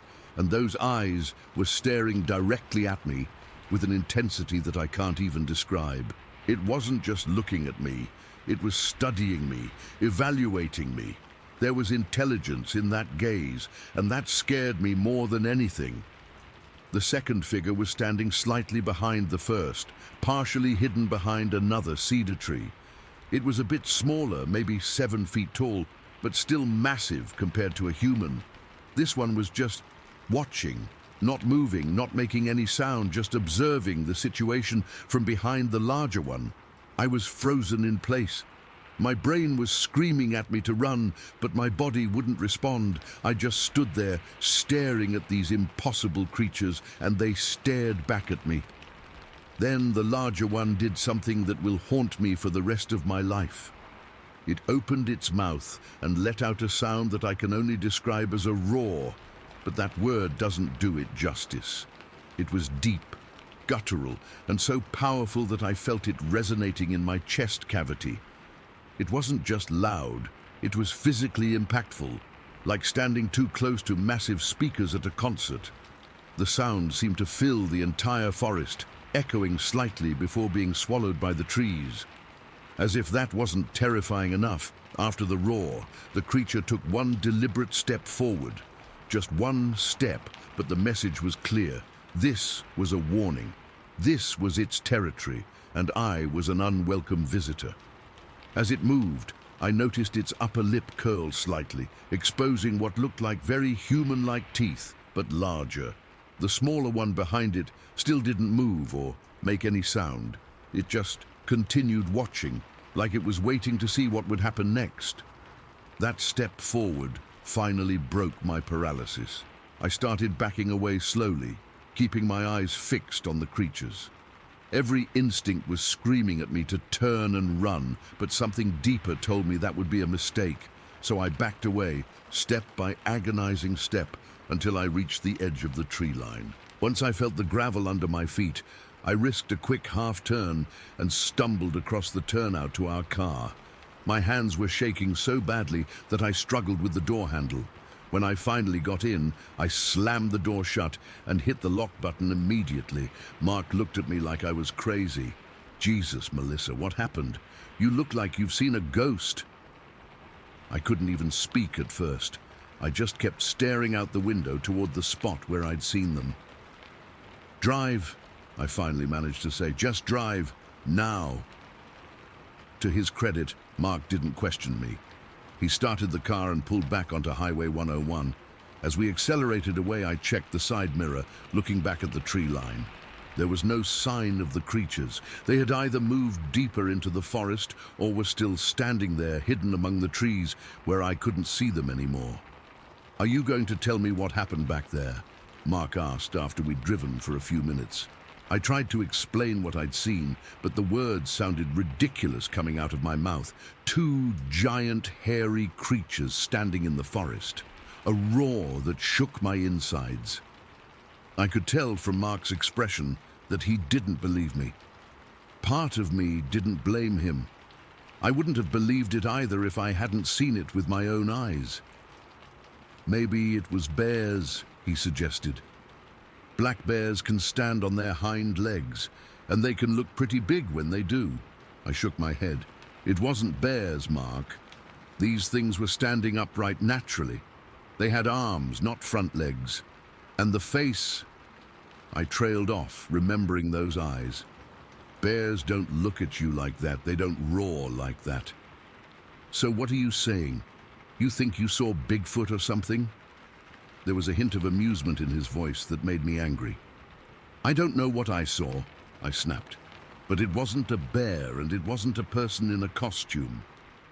We drove the rest of the way in uncomfortable silence. Mark clearly thought I was overreacting to something mundane, and I was too shaken to argue my case.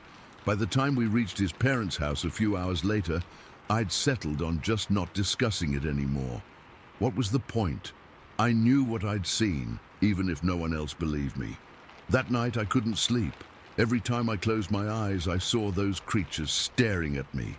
I kept hearing that roar, feeling it vibrate through my body.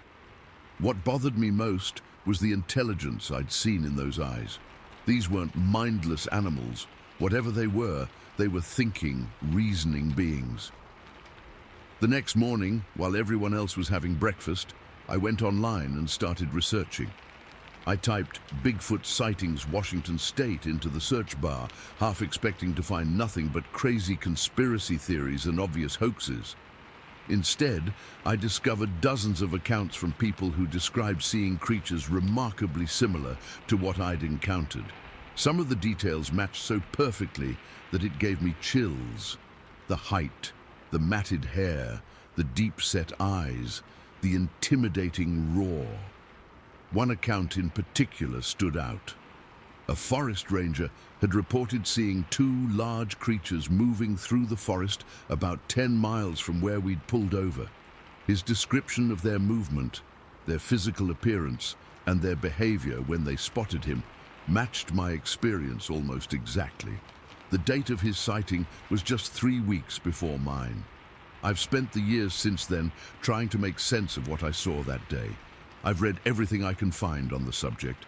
I've even gone back to that stretch of Highway 101 a couple of times, though I've never worked up the courage to stop at that same turnout or venture into those woods again. Mark and I broke up a few months after the incident. There were other reasons, but I know my Bigfoot obsession, as he called it, didn't help. Most of my friends and family react the same way he did, with polite skepticism at best, outright mockery at worst. So I've learned to keep it to myself. But I know what I saw. I know what I heard and felt. For less than a minute on a June afternoon in 2007, I was in the presence of something that most people believe doesn't exist. Those creatures were real. That roar was real. The intelligence and warning in that creature's eyes was real. I don't expect anyone reading this to believe me. To be honest, I wouldn't believe me either if I hadn't experienced it myself. But sometimes I wonder how many other people have had similar encounters and kept quiet about them because they were afraid of the ridicule. How many other people have these creatures been watching from the depths of our forests? I still drive that highway sometimes when I visit family up north. Every time I pass that turnout, I slow down and look into the trees. I've never seen them again, but every time I drive that stretch of road, I can feel the weight of unseen eyes watching from the forest. And sometimes, when the wind is just right, I swear I can hear the faintest echo of that roar carried through the trees. I don't laugh at those grainy Bigfoot videos anymore, and I always use rest stops instead of pulling over on the side of the road. Bigfoot. Story 9. I still get goosebumps thinking about what happened on Highway 101 last summer. It's been 8 months, but I haven't been able to drive that stretch of road again. My husband thinks I'm being dramatic, but he wasn't there. He didn't see what I saw. I was driving back home to the Bay Area after visiting my parents in Crescent City. It was just me and my 3-year-old son Mason in the car. Thank God he was asleep in his car seat for most of it. The drive is beautiful, but long. About 6 hours total, and I was looking forward to getting home before dinner. We'd left early, around 7, and made good time. The weather was perfect that day. Clear blue skies, sunshine, not too hot. You know those rare, perfect days on the Northern California coast where it's not foggy or raining? It was like that. I remember feeling really good, windows cracked open a bit, listening to my audiobook with one earbud while Mason napped. It was around 10:30 in the morning when it happened. I just passed through Auric, tiny little town, blink, and you miss it. I was a few minutes south of there where Highway 101 runs alongside this coastal lagoon. It's this stretch where the Pacific Ocean is on your right when you're heading south, but there's this shallow lagoon between the highway and the actual ocean. I'd just come around this bend in the road, and that's when I first spotted them. Off to the right, maybe 60 yards away in the lagoon water. At first glance, I thought they were just 2 fishermen. You see that a lot up there, people fishing or clamming in the shallow water. One was standing in the water and I could see his profile. The other one looked like he was sitting down with one knee sticking up above the water's surface. I remember slowing down a bit, not for any particular reason at first. Maybe because it was such a pretty view, or maybe something subconscious was already telling me something wasn't right. I went from highway speed down to maybe 40, then 30 as I got closer. That's when I realized the standing figure wasn't a fisherman. It wasn't a person at all. My brain couldn't process what I was seeing at first.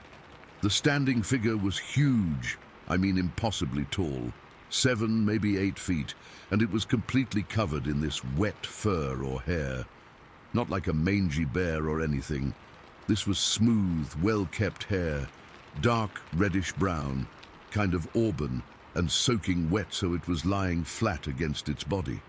I slowed down even more, probably to around 10 miles per hour. There weren't any other cars around, so I wasn't worried about causing a traffic problem. I just couldn't look away. The thing was massive, not just tall, but built like a linebacker on steroids. The shoulders were so broad and rounded, with these huge muscles visible even under all that hair. The one that was sitting down had its back to me. It was doing something with its hands in the water, like it was searching for something underneath. Fish maybe, clams, I don't know, but its movements were deliberate, not random. By this point, my heart was racing. I had white-knuckle grip on the steering wheel. A part of me wanted to speed away immediately, but another part, the part that couldn't believe what I was seeing, made me slow down even more to get a better look. The standing one started walking toward the shore, moving away from the water. That's what I focused on for the rest of the time. Its walking motion was so strange, not like a human walk at all. It swung its arms in this exaggerated way, like the arms were helping to propel its body forward. The arms were incredibly long, hanging down past where a person's knees would be. I was getting closer now, maybe 40 feet away at most. I could see its face in profile. The face wasn't completely covered in hair.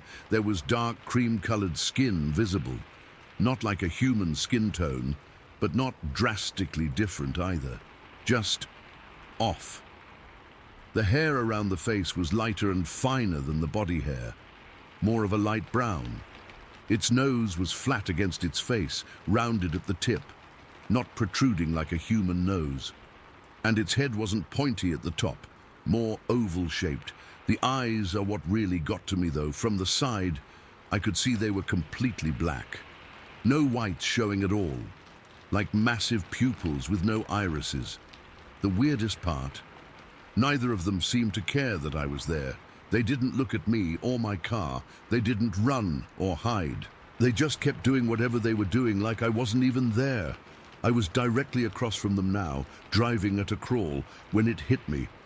This overwhelming primal fear just washed over me out of nowhere. My whole body went cold, and I felt like I couldn't breathe. It wasn't logical. They weren't threatening me or even acknowledging me, but something deep inside me was screaming danger. I slammed on the gas pedal and sped away. Didn't look back, didn't check my mirrors. Just drove as fast as I could until I felt safe enough to breathe again. Mason woke up crying from the sudden acceleration, and I had to pull over about a mile down the road to calm him down and to stop my hands from shaking. What really bothers me is that I've been on that road dozens of times before. It's a major highway, not some backwoods trail. There were probably other cars that passed by that same spot that day. Did nobody else see them?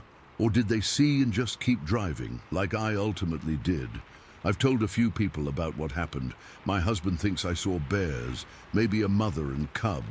But I know what bears look like. These weren't bears. My sister suggested they might have been people in ghillie suits or something playing a prank. But who stands around in lagoon water in an elaborate costume waiting for random cars to drive by? And the movements were too natural, too fluid. I know what I saw. Two Sasquatch creatures, I don't know what else to call them, just hanging out in broad daylight in a coastal lagoon near Oric, California. Sometimes I wonder if they live around there, if they come out regularly, if other people have seen them too. After I got home that day, I immediately went online and started searching for similar sightings in that area. Turns out, Northern California, especially Humboldt County, has a long history of Sasquatch sightings. I'd always thought those stories were made up, folklore to attract tourists. Now I don't know what to believe. What bothers me most is how ordinary it all seemed. It was a beautiful sunny day, not at night, not during a storm, not in some remote wilderness, just a regular morning on a public highway, and they were just there, going about their business, not hiding. That makes it scarier somehow, like they've always been there and we just don't notice. I keep replaying it in my mind, wondering if there was anything I missed, any detail that might explain what I saw. But the more I think about it, the more certain I am. I saw something that shouldn't exist according to science, but it was as real as the road I was driving on. The memory of those black eyes and that fluid, inhuman walking motion still haunts me. I've had nightmares about being in that lagoon with them, unable to get to shore. I know it sounds crazy, but I swear on everything that matters to me, this really happened. Sometimes I think about going back there with someone else, maybe with a good camera, but then I remember that feeling of absolute terror that came over me, and I decide against it. Whatever instinct made me floor it out of there was probably right. Some things are better left alone. When I drive to visit my parents now, I take the inland route through Reading. It adds almost 2 hours to the trip, but I can't bring myself to drive that coastal stretch again. Mason still talks sometimes about how Mommy got scared and drove fast, but he was too young to have seen anything. I didn't report it officially. Who would I even tell? The police would think I was crazy or attention-seeking, but I know what I saw was real. Sometimes I catch myself scanning the tree line when I'm driving near wooded areas now, even hours away from where the sighting happened. Like they might somehow show up in the suburbs of San Francisco. The whole experience has changed how I think about the world. We're so certain we know everything that we've documented every living thing. But what if we haven't? What if there are things out there that have managed to stay hidden mostly? What if they're watching us more than we're watching them? Maybe someone else who's seen them will read this and know they're not alone. Or maybe someone who drives that stretch of road regularly will keep their eyes open and see what I saw.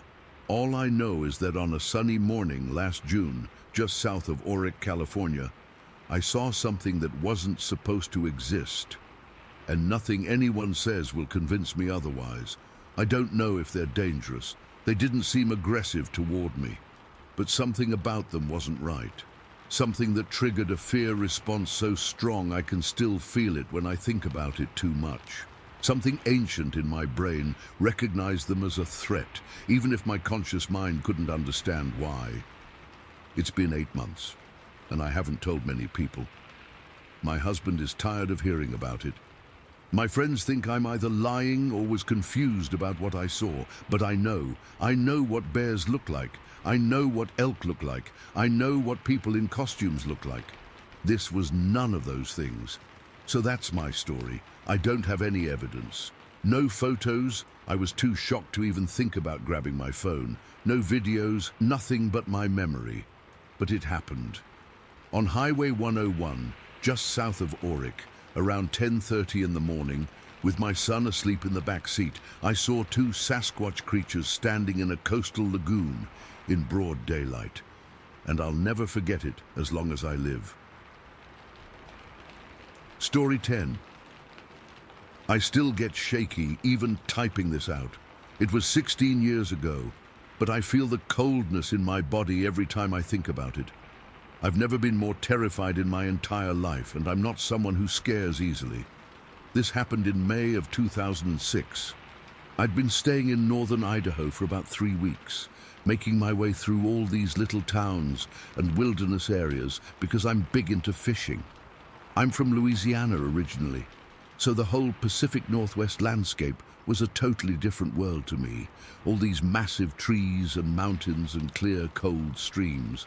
I'd saved up for this trip for almost 2 years, and it was supposed to be this awesome solo adventure where I could just disconnect and fish as much as I wanted. I'd been having pretty good luck at most spots, but locals kept telling me about this place called Trout Creek that was supposedly amazing if you were willing to hike in a bit. The fish practically jump into your cooler, this older guy at a gas station told me, laughing. So on this particular morning, I decided to check it out. It was a beautiful day, sunny but not too hot, maybe mid-60s. I remember driving down this narrow dirt road that kept getting rougher. I had a decent truck, nothing fancy, just a 2001 F-150, but it handled the terrain fine. I found a little clearing where I could pull off, grab my fishing rod, a small pack with some water and snacks, and my GPS. I almost forgot my glasses, I'm pretty nearsighted, and went back for them. But I was in a hurry and figured I didn't really need them just to follow a creek. Stupid mistake, looking back. The hike started out normal enough. I followed the creek, which meant I had to push through some pretty dense forest in spots. It wasn't a maintained trail or anything, just sort of making my way along the water. I remember checking my GPS at one point and seeing I'd gone maybe 1.5 miles in. The creek was gorgeous, crystal clear water running over smoothed rocks, tall pines all around. You could smell that mix of pine and fresh water. Perfect fishing spot, exactly what I'd been looking for. I'd been hiking for maybe 45 minutes when something caught my eye up ahead. At first, I thought it was just a big tree stump, or maybe a boulder near where the tree line thickened. It was this dark shape that looked kind of out of place, but without my glasses, everything at a distance was a bit fuzzy. Still, something about it made me uneasy. It's hard to explain, but you know how sometimes you just get a feeling, like when you're walking alone at night and suddenly you're sure someone's watching you. It was like that. I slowed down, trying to figure out what I was looking at. I moved closer by sticking to the edge of the trees, staying kind of hidden. I got to within maybe 75 yards of whatever it was, and that's when I stopped dead in my tracks. Something just felt wrong. My heart started hammering in my chest for no reason I could explain. I mean, I hadn't even identified what I was looking at yet, but my body was already reacting. That fight or flight response had kicked in before my brain even processed what was happening. And then the stump moved. It stood up. I swear to God, this thing unfolded itself from a sitting or crouching position to standing upright, and I immediately knew I wasn't looking at anything normal. This wasn't a bear. It definitely wasn't a person. This thing was massive, easily 7.5 feet tall, maybe even taller. It had this reddish-brown hair covering its entire body, not like fur exactly, but more like long hair. The shoulders on this thing were incredibly broad, and its arms hung down past its waist, way longer proportionally than a human's arms. I couldn't make out detailed facial features from that distance without my glasses, but the shape of it was just wrong. The head sat directly on the shoulders, no real neck to speak of, and the bulk of this creature, I'd guess it weighed over 400 pounds, but it wasn't fat. It was just massive, like a bodybuilder, but bigger and covered in hair. Then it turned. I don't know if it heard me or smelled me or what, but it turned its whole body and looked directly at me. I can't properly describe what happened next. We just stared at each other, completely silent. No birds chirping, no creek sounds, nothing. Just absolute silence while this thing locked eyes with me. I couldn't move. It wasn't like I was trying to stay still. I physically could not make my body move. It was like I was paralyzed. The feeling that came over me in those seconds is something I still struggle to put into words. It was dread, pure, absolute dread that went beyond fear. It was like every cell in my body recognized I was in the presence of something ancient and dangerous, something humans aren't supposed to encounter. And then it growled. It wasn't like a bear growl or any animal sound I'd ever heard. It came from deep in its chest, this low rumbling sound that you could almost feel more than hear. Then it took several steps toward me. The ground actually shook. I'm not exaggerating. Each footstep made a heavy thud I could feel through my boots. It moved impossibly fast for something so large, covering ground in these huge lunging strides. It didn't come all the way to me. It closed maybe half the distance, but the movement was so aggressive there was no mistaking the threat. This thing was charging at me, and I was about to die. That's when the most humiliating thing happened. I completely lost control of my bowels. I'm not too proud to admit it. I shit myself from pure terror. My legs gave out, and I collapsed to my knees. I couldn't even yell or scream. It was like my body just shut down from the overload of fear. But then the strangest thing happened. The creature stopped abruptly. It was like it noticed my complete physical breakdown, and something changed.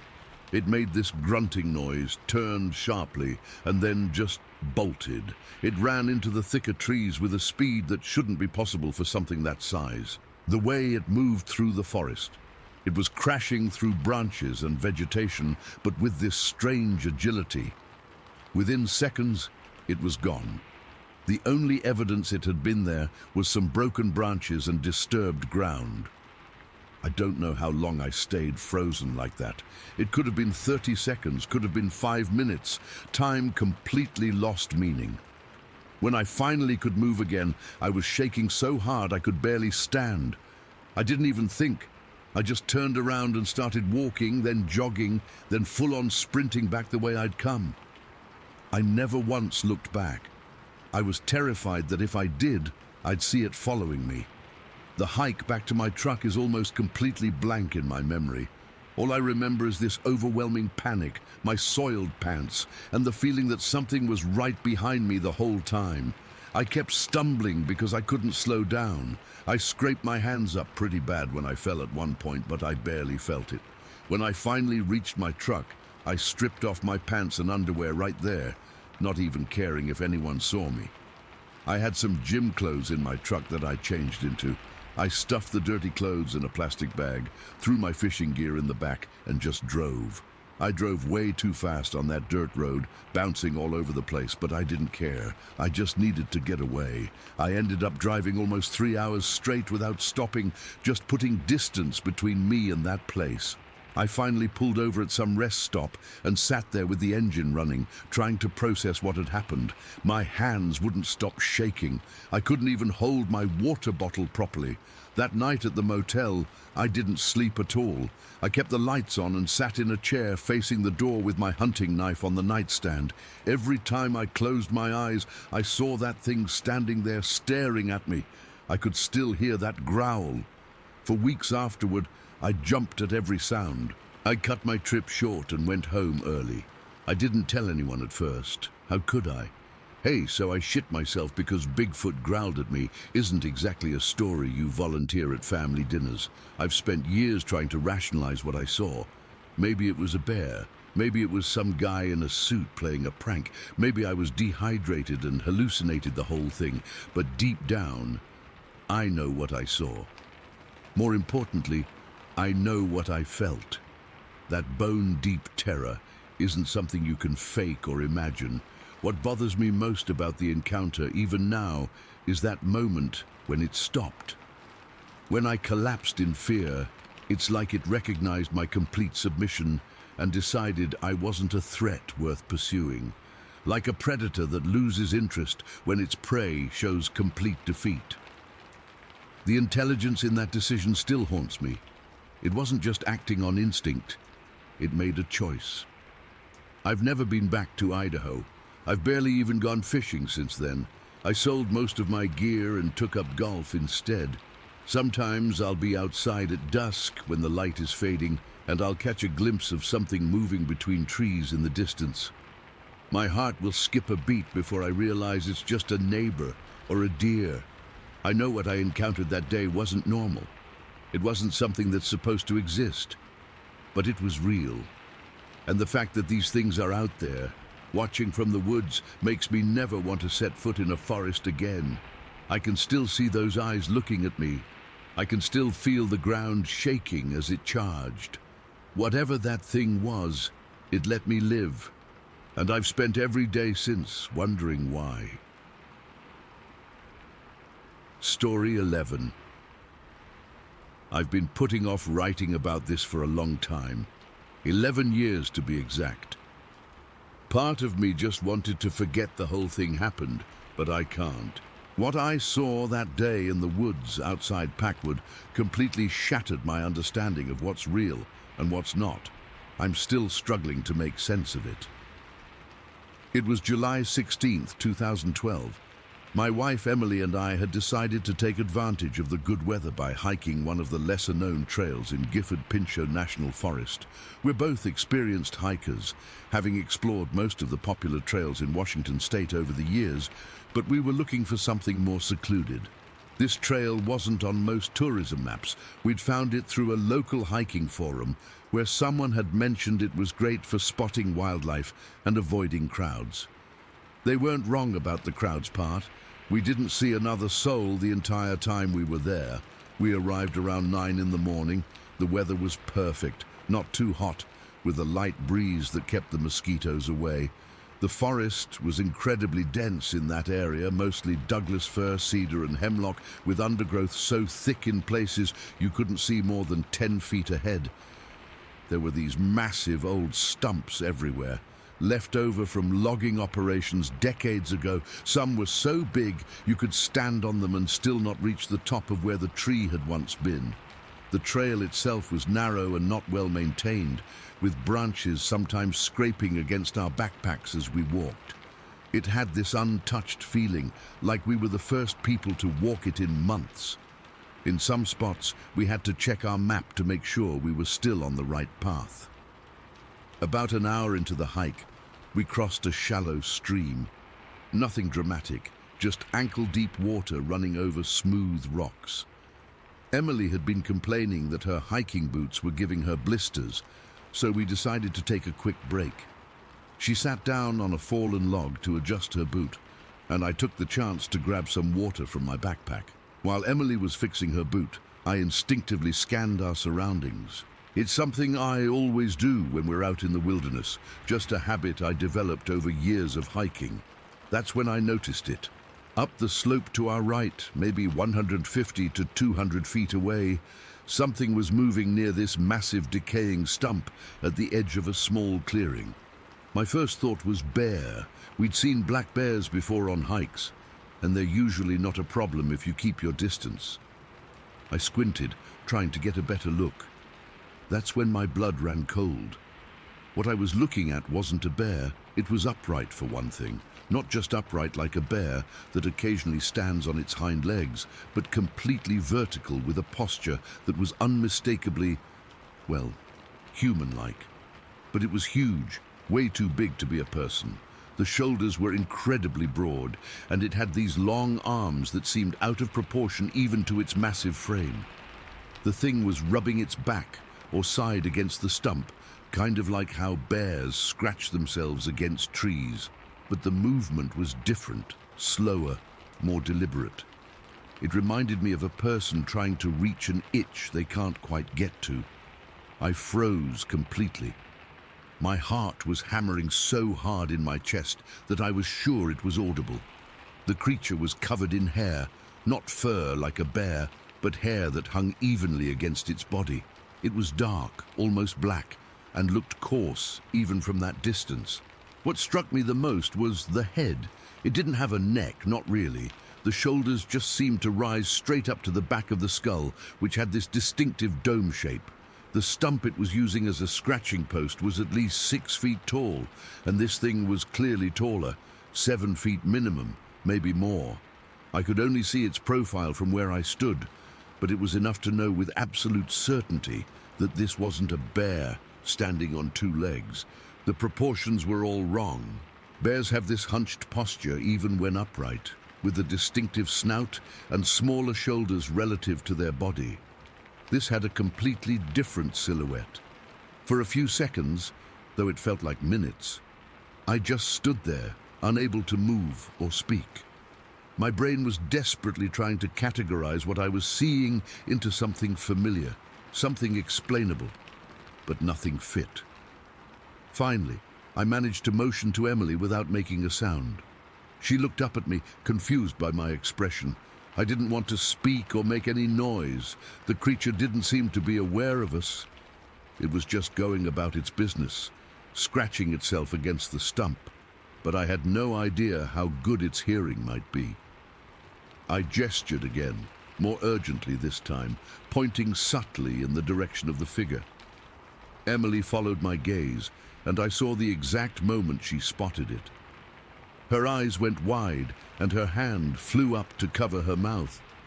She looked back at me with an expression that mirrored exactly what I was feeling, a mix of disbelief, confusion, and primal fear. Without any verbal communication, we both knew what we needed to do. We had to get out of there. I carefully put my water bottle back into my pack, trying to make as little noise as possible. Emily slowly stood up, wincing slightly as her boot rubbed against her blister, but she didn't make a sound. Then, as if by unspoken agreement, we turned and started moving back down the trail the way we had come. We walked as fast as we could without running, trying to balance speed with stealth. But after about 30 seconds, when we'd rounded a bend in the trail and were out of direct sight, we both broke into a run. The sound of our feet hitting the dirt path and our backpacks bouncing seemed thunderously loud in the quiet forest. Branches whipped against my arms as we ran, but I barely felt it.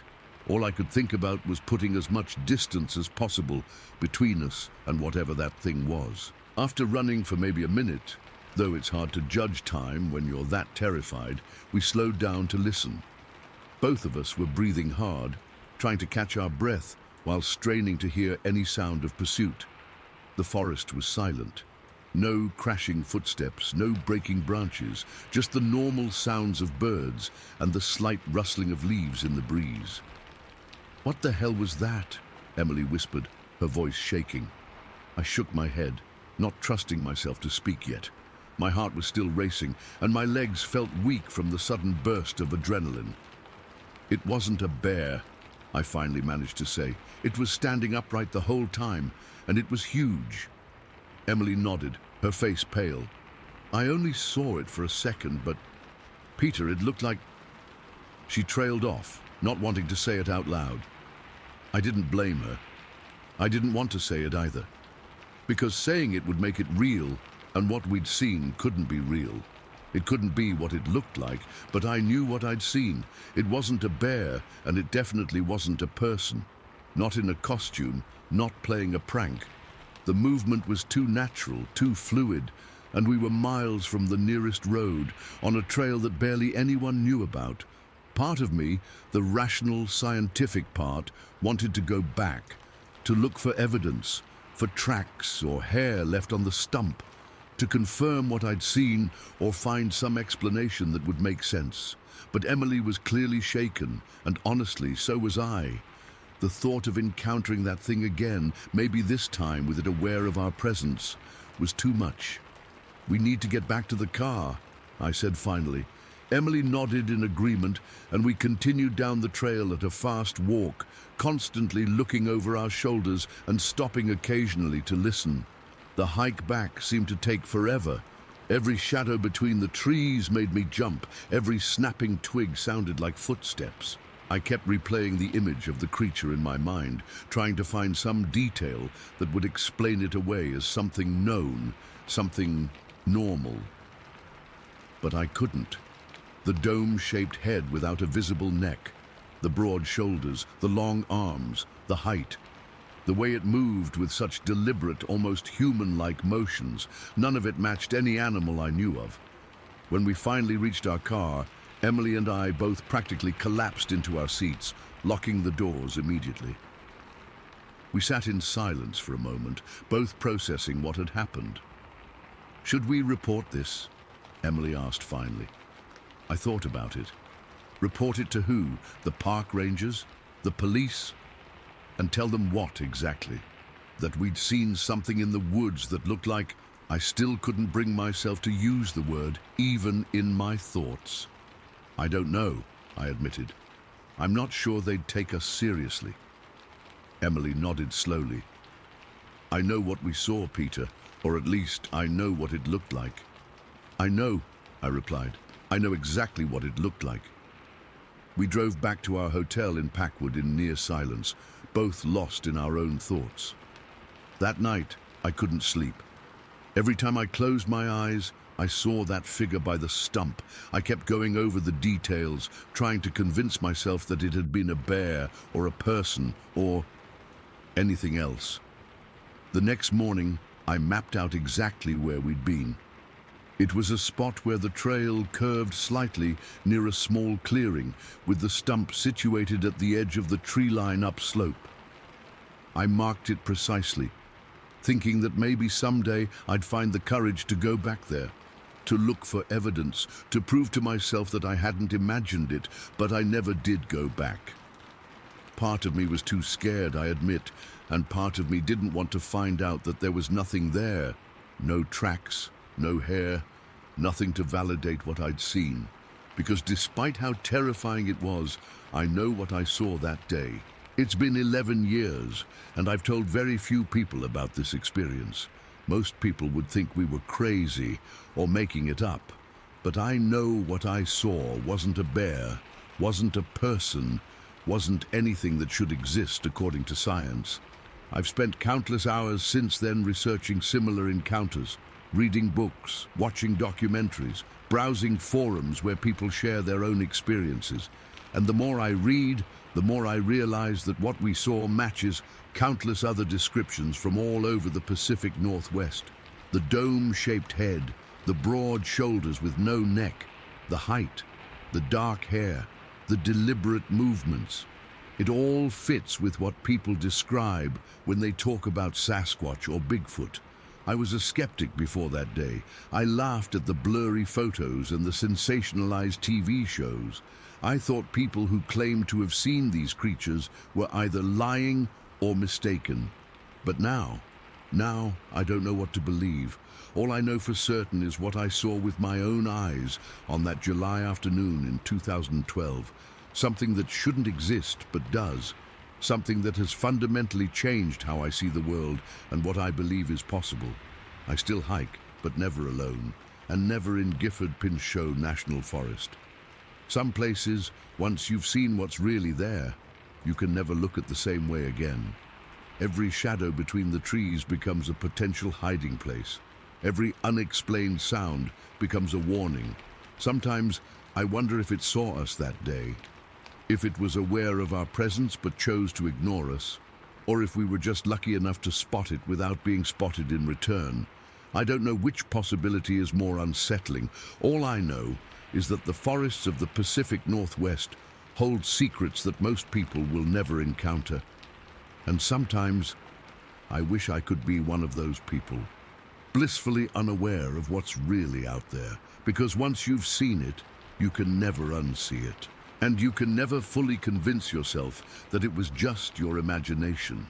The world is stranger than most people realize. And sometimes the legends turn out to be true. Story 12. Looking back at that day, I wish I could say it was just my imagination playing tricks on me. But I can't. It's been over a decade now, and I've gone over the details so many times in my head that they're burned into my memory forever. September 18th, 2011. A day that should have been just another beautiful trail ride with friends turned into something I still struggle to explain. I've been horseback riding along the trails in southwest Washington for most of my life. The Willapa Hills Trail near Raymond is one of my favorite places. Peaceful, remote, and usually quiet, except for the occasional hiker or fellow rider. That Sunday, I had planned a day trip with 3 of my riding buddies, Jen, Mark, and Carla. We'd been friends for years and had ridden these trails countless times before. The morning started like any other ride. We trailered our horses to one of the less used access points around 8 in the morning. The weather was perfect, not too hot, not too cold, with a bit of morning fog burning off as the sun came up. My Appaloosa Dakota was in good spirits, and I remember feeling so grateful to be out there. We'd been riding for several hours, making our way through second-growth forest, crossing a couple of small creeks, and following some old logging routes. It was probably around 1 in the afternoon when we reached this rest area I knew well, a small clearing where a few trails converged. There was this old trailhead outhouse there, and a weathered picnic table where riders often stopped for lunch. We dismounted, tied our horses to the hitching posts, and pulled out the sandwiches and snacks we'd packed. I remember we were all just sitting there, enjoying our food and chatting about nothing important, trail conditions, how the horses were doing, plans for upcoming rides. That's when we first heard it. This crashing sound coming from the brush beyond the trail, maybe 100 yards away, in the direction of a creek bottom. I didn't think much of it at first. Probably just elk, Mark said, taking a bite of his sandwich. We all nodded in agreement. It was a common sound in these woods. While we were eating, I got up to use the outhouse. As I approached it, I noticed something odd. Toilet paper was scattered around, pulled out of the structure and strewn about. Some was even hanging from nearby bushes. Looks like a bear's been poking around, I said when I returned to the table. Again, nothing particularly alarming. Bears occasionally investigate these facilities, especially if someone's left food behind. But the crashing sounds continued, sometimes stopping for a minute or two, then starting up again. It didn't sound quite like elk movement after a while. It was heavier, more deliberate. I started to get curious. I'm going to ride up ahead a bit and see what's making that noise, I told my friends. You sure that's a good idea? Jen asked. Could be a bear. I'll stay on Dakota and keep my distance, I assured her. I just want to take a peek. I mounted up and rode ahead alone, leaving my friends at the picnic table. The trail curved around and dipped toward a small stream about a quarter-mile from the rest area. As I approached the bend in the trail, Dakota started acting strange. He's always been a steady horse, not easily spooked, but suddenly he was shifting nervously beneath me, twitching his ears and tossing his head. I tried to calm him, patting his neck and speaking softly. Easy, boy. What's got you worked up? That's when I caught movement near the water's edge. The trail had an elevated view of a small pool in the stream, and something was crouched near the edge, seemingly trying to reach into the water. My first thought was that it was another hiker in dark clothing, maybe someone fishing, but within seconds I realized this wasn't a person, at least not a normal one. The shape was all wrong, too broad across the shoulders, the proportions off. The limbs were long, especially the arms, and the movement was different. It's hard to explain, but it moved with this strange efficiency that didn't look human.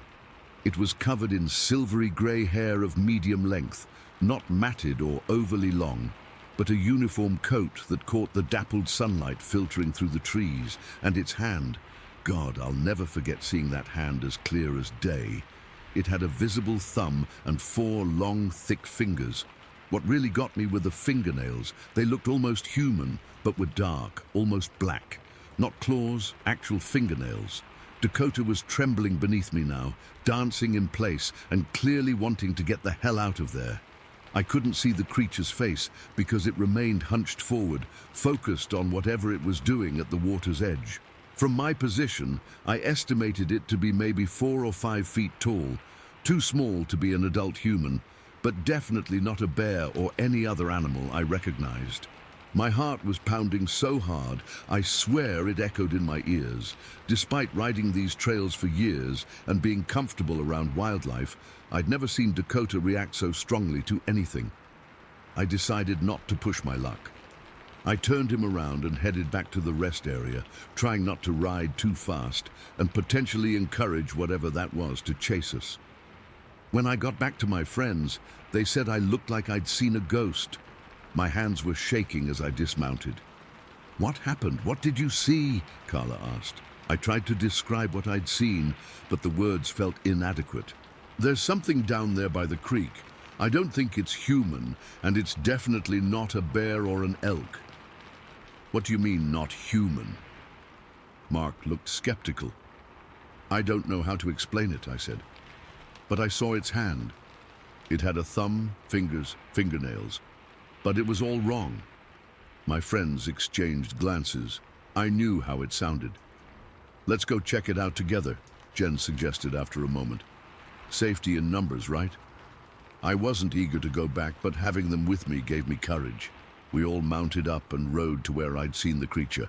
By the time we reached the bend, the creature was gone, but we could hear something moving through the brush, ferns and undergrowth swaying with its retreat.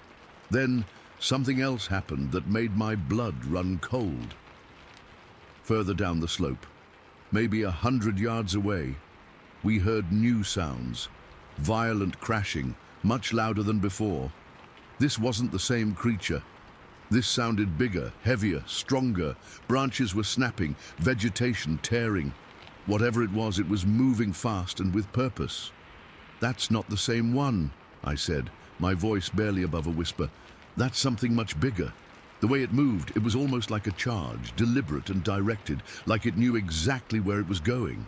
Though we couldn't see it through the thick forest, the message seemed clear.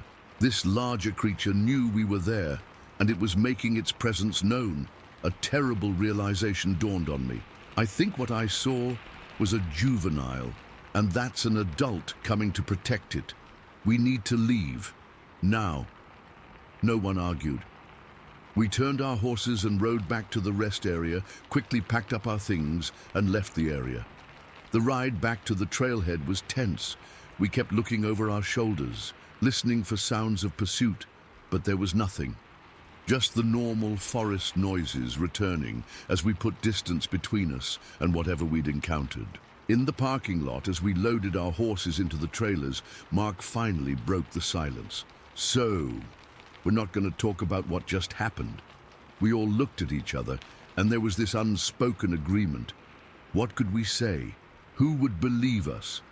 I'd seen something with my own eyes that didn't fit into my understanding of the world, and I was still trying to process it.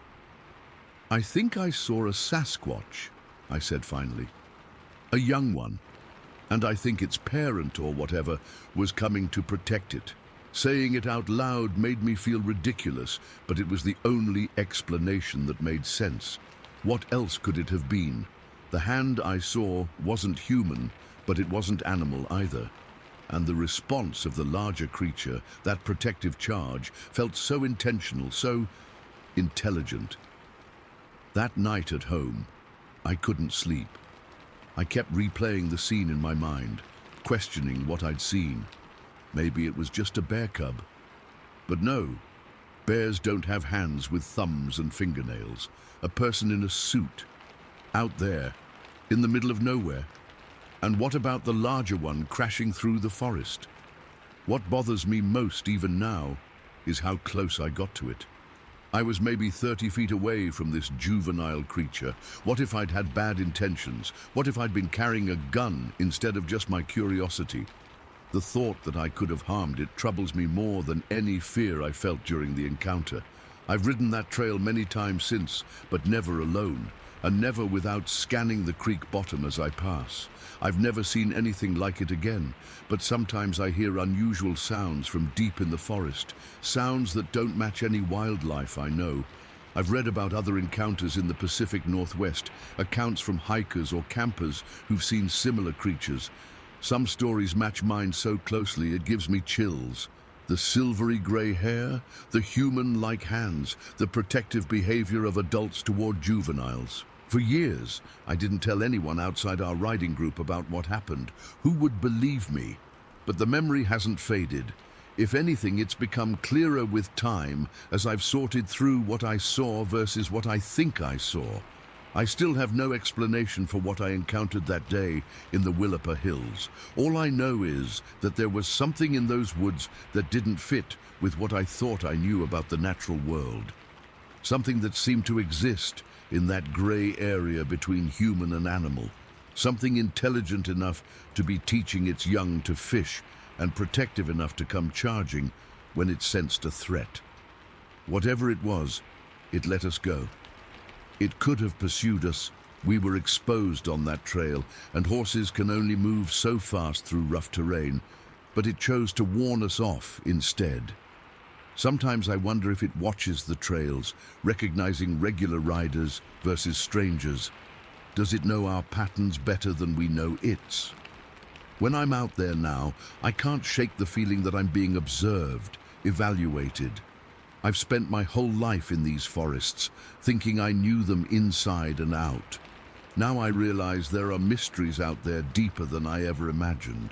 Things that exist just beyond the edge of the trail, just out of sight, that most people never glimpse in their entire lives.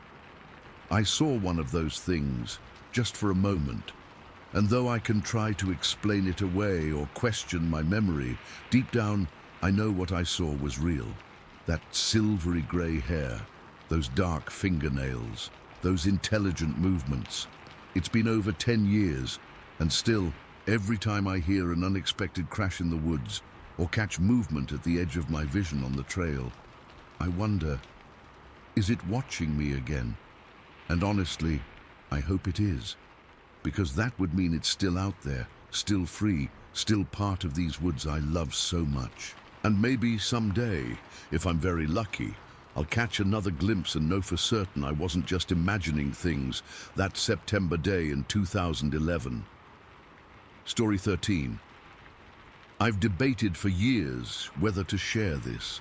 I know how it sounds when someone claims they saw something unexplainable, especially when that something is what most people consider a myth. But what my family and I witnessed in July of '92 has stayed with me for 30 years, and I still can't make sense of it. For context, I've been in law enforcement for most of my adult life. I was a police officer with the Seattle PD for 15 years before that vacation. My training taught me to observe details, remain objective, and question everything. I'm not prone to exaggeration or flights of fantasy. I deal in facts and evidence. What I'm about to share lacks physical evidence, but I know what I saw.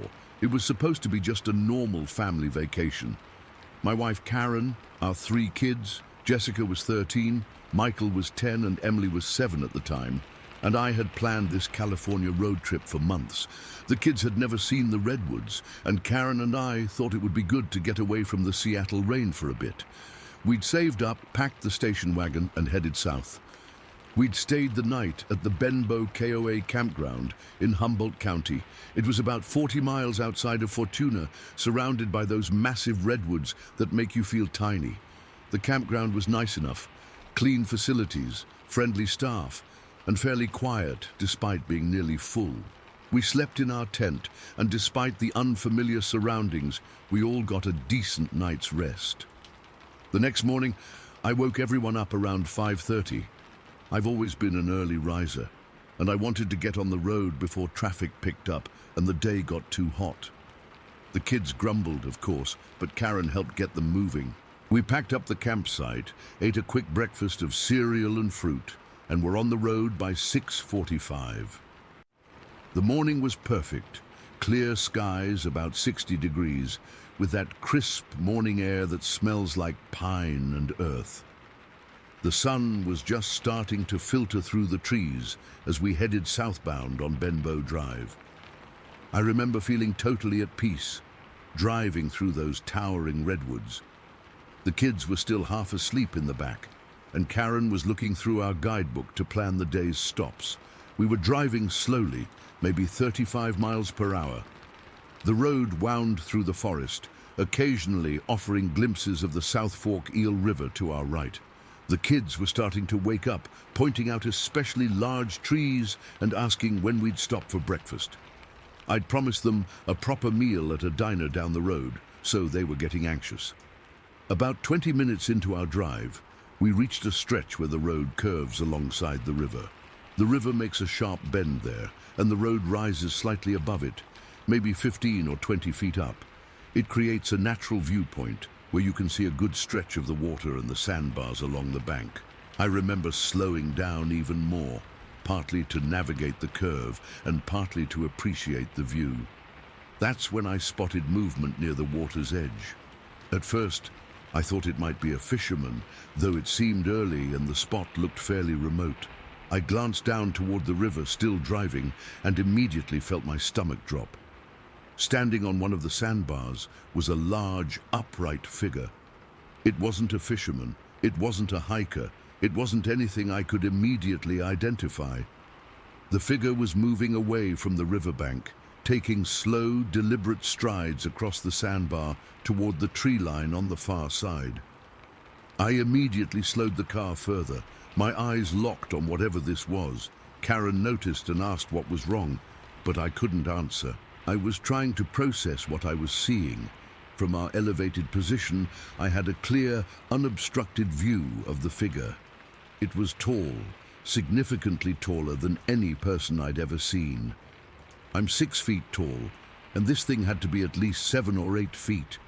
Its body was covered in what looked like hair or fur, a reddish-brown color that reminded me of the coat of a grizzly, but the build was all wrong for a bear. The build was what struck me most. It wasn't just tall, it was proportioned differently than a human. The shoulders were massive, incredibly broad and seemingly hunched forward slightly. The arms were long, hanging down past what would be mid-thigh on a person. But it wasn't the physical characteristics alone that made this sighting so unsettling. It was how it moved. This thing walked with purpose. Its gait was smooth and fluid, nothing like a bear attempting to walk on hind legs, which is awkward and usually brief. This was a natural, comfortable stride. The arms swung slightly with each step, just like a human's would. Years later, when I finally saw the famous Patterson-Gimlin film footage, I immediately recognized the similarity in movement, that same smooth, rolling gait, that same arm swing. I tried to get a look at its face, but it was moving away from us, headed toward the tree line. The back of its head appeared somewhat conical, with the hair or fur continuing up over the head. There was no visible neck, just broad shoulders that seemed to slope directly up to the back of the head. The entire sighting lasted maybe 15 seconds. I couldn't stop the car completely. We were on a highway with a slight curve, and there was no shoulder to pull onto. By the time I thought to pull over further down the road, the figure had reached the edge of the forest and disappeared into the trees. I kept driving, gripping the steering wheel so tightly my knuckles were white. My mouth was completely dry. My mind was racing, trying to categorize what I'd just seen. Bear? No, impossible. The movement and posture were all wrong. Person in a costume, way too remote a location, too early in the morning, and the proportions would be nearly impossible to fake convincingly. I glanced at Karen, who was still looking through the guidebook. I didn't say anything for several miles. I'm not sure why. Maybe I was trying to process it myself, or maybe I was worried about sounding crazy. The kids had been distracted, arguing about something in the back seat, and didn't seem to have noticed my reaction or the figure. After about 10 minutes of silence, I finally spoke up. "Hey, did you see anything unusual back there? By the river?" I asked Karen, trying to sound casual. She looked up from her book with a strange expression. "Actually, yes. I was going to ask if you saw it too. That was weird, right? That wasn't a person." A chill ran down my spine. I hadn't influenced her. She'd seen it too. "What did you see?" I asked, needing confirmation that we'd witnessed the same thing. "I'm not sure," she said quietly. "It was big, walking on two legs, but it wasn't a person. It was covered in reddish fur or something. I only caught a glimpse, but..." "What was that, James?"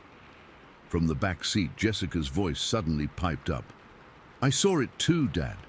It was like a giant person, but hairy, like the Bigfoot from that documentary we watched." Michael and Emily hadn't seen anything. They'd been too busy bickering over a comic book. But the fact that both Karen and Jessica had seen it, independently, without me pointing it out or describing it, made my skin crawl. I've replayed that moment in my mind thousands of times over the years. As a police officer, I was trained to notice details, to question the obvious, to look for rational explanations. But there was no rational explanation for what we saw that morning. It wasn't a bear. Bears don't walk upright for extended periods with that kind of smooth, natural gait. Their anatomy doesn't allow for it. It wasn't a person. The height, proportions, and movement were all wrong. And what would someone be doing in a realistic-looking costume at 6:30 in the morning in a remote area of Northern California? It wasn't any known animal. Nothing in North America matches that description or moves in that manner. We continued our vacation, but the sighting hung over us like a cloud. We discussed it several times among ourselves, confirming details, comparing perspectives. Jessica had seen it from a different angle than Karen and I had, but her description matched ours. The kids thought it was exciting, but Karen and I were unsettled. When we returned to Seattle, I debated whether to report it. As a police officer, I was hesitant to associate myself with anything that might sound far-fetched. Bigfoot sightings aren't exactly taken seriously in law enforcement circles. But the sighting nagged at me. About a week after we got home, I called the Humboldt County Sheriff's Department just to see if there had been any similar reports. The deputy I spoke with was professional, but clearly skeptical. He took my information and said he'd make a note of it, but I could tell from his tone that it would likely be filed away and forgotten. I also reached out to a group that documented Sasquatch sightings in the Pacific Northwest. They were more interested, of course, and asked me to fill out a detailed report. They told me that the Humboldt County area had a history of sightings, particularly along the river corridors. That didn't surprise me. The terrain there is perfect for something to remain hidden. Vast stretches of dense forest, limited human access, plenty of water and food sources. In the years since, I've struggled with how to think about what we saw. As a law enforcement officer, I deal in facts and evidence. I know the limitations of eyewitness testimony, how memory can be unreliable, how the mind can play tricks. But I also know what I saw, what my wife saw, what my daughter saw. The sighting changed something in me. I became more open to the possibility that there are things in our world that defy easy explanation. I've spent countless hours researching, reading accounts from other witnesses, studying the limited evidence that exists. I've even gone back to that stretch of highway twice, though I never saw anything unusual again. Some of my colleagues found out about the sighting a few years later, and I endured some good-natured ribbing. A few Bigfoot coffee mugs appeared on my desk, and there were jokes about me transferring to the cryptid division. I took it in stride, but I never wavered in what I knew we had seen. I'm retired now, with grandkids of my own. Sometimes Jessica, who's now in her 40s, will bring up the sighting when we're all together. Karen still doesn't like to talk about it much. I think it unnerves her. The idea that something like that could exist without definitive proof. Michael and Emily have only our descriptions to go on, but they've become interested in it over the years too. I still can't explain what we saw that morning in July of '92. I've gone over every possible explanation, every alternative, every rational theory. None of them fit. All I know is that for 15 seconds on a quiet stretch of highway, my family and I saw something that shouldn't exist according to conventional wisdom. Something that moved with purpose and intelligence. Something that, despite my training and skepticism, I can only describe as a Sasquatch. I don't expect anyone to believe me. I understand the skepticism. I share it about most other sighting reports. But I know what I saw. I know what my family saw. And 30 years later, I'm still trying to make sense of it. Sometimes when I'm in the woods now, I find myself scanning the tree line, half expecting to catch another glimpse of that reddish-brown figure moving with that distinctive fluid gait. I never have, but I can't shake the feeling that it's out there, moving through the forests of the Pacific Northwest, occasionally crossing paths with humans who, like me, are forever changed by the encounter. I've never told this story publicly before. Even now, putting it down in writing, I can feel my heart racing just like it did that morning. Some things, once seen, can't be unseen, and no matter how many years pass, the memory remains as vivid and unsettling as ever. Story 14. I still have a hard time talking about what happened back in August of 1995. Connor and I had been planning that trip for months. We were sick of the tourist crowds at Yosemite and wanted something more isolated. Just a real, raw wilderness experience, you know? So we picked this remote area in Northern California, following the Klamath River north until we found this little feeder stream that wasn't even named on our maps. We hiked west from there for about 6 hours until we reached this beautiful meadow surrounded by dense forest. It was exactly what we wanted. No cell service. Not that our phones worked well back then anyway. No other hikers, no rangers checking permits. Just us, our gear, and miles of untouched wilderness. GPS wasn't something regular people had access to back then, so we navigated the old-fashioned way with topo maps and a compass. I remember joking with Connor that if something happened to us out there, nobody would find our bodies for months. Funny how that joke doesn't seem so funny anymore. We set up camp near the stream at the edge of the meadow. There was this big rock ledge that rose up maybe 30 feet behind our tent site. It created a nice windbreak and gave us a sense of security, having something solid at our backs. At least that's what we thought at the time. The first day was perfect. We fished the stream, caught a few small trout that we cooked over our campfire, and just enjoyed being away from everything. The weather was ideal. Warm days, cool nights, and clear skies. We had planned to stay for 4 days total. We only made it through one. I'm usually a pretty heavy sleeper, but something jolted me awake that night. It was Connor's hand on my shoulder, shaking me. At first I was confused and a little annoyed. It was the middle of the night, pitch black except for the moonlight filtering through the tent walls. But then I saw Connor's face. He looked scared. And Connor doesn't scare easily.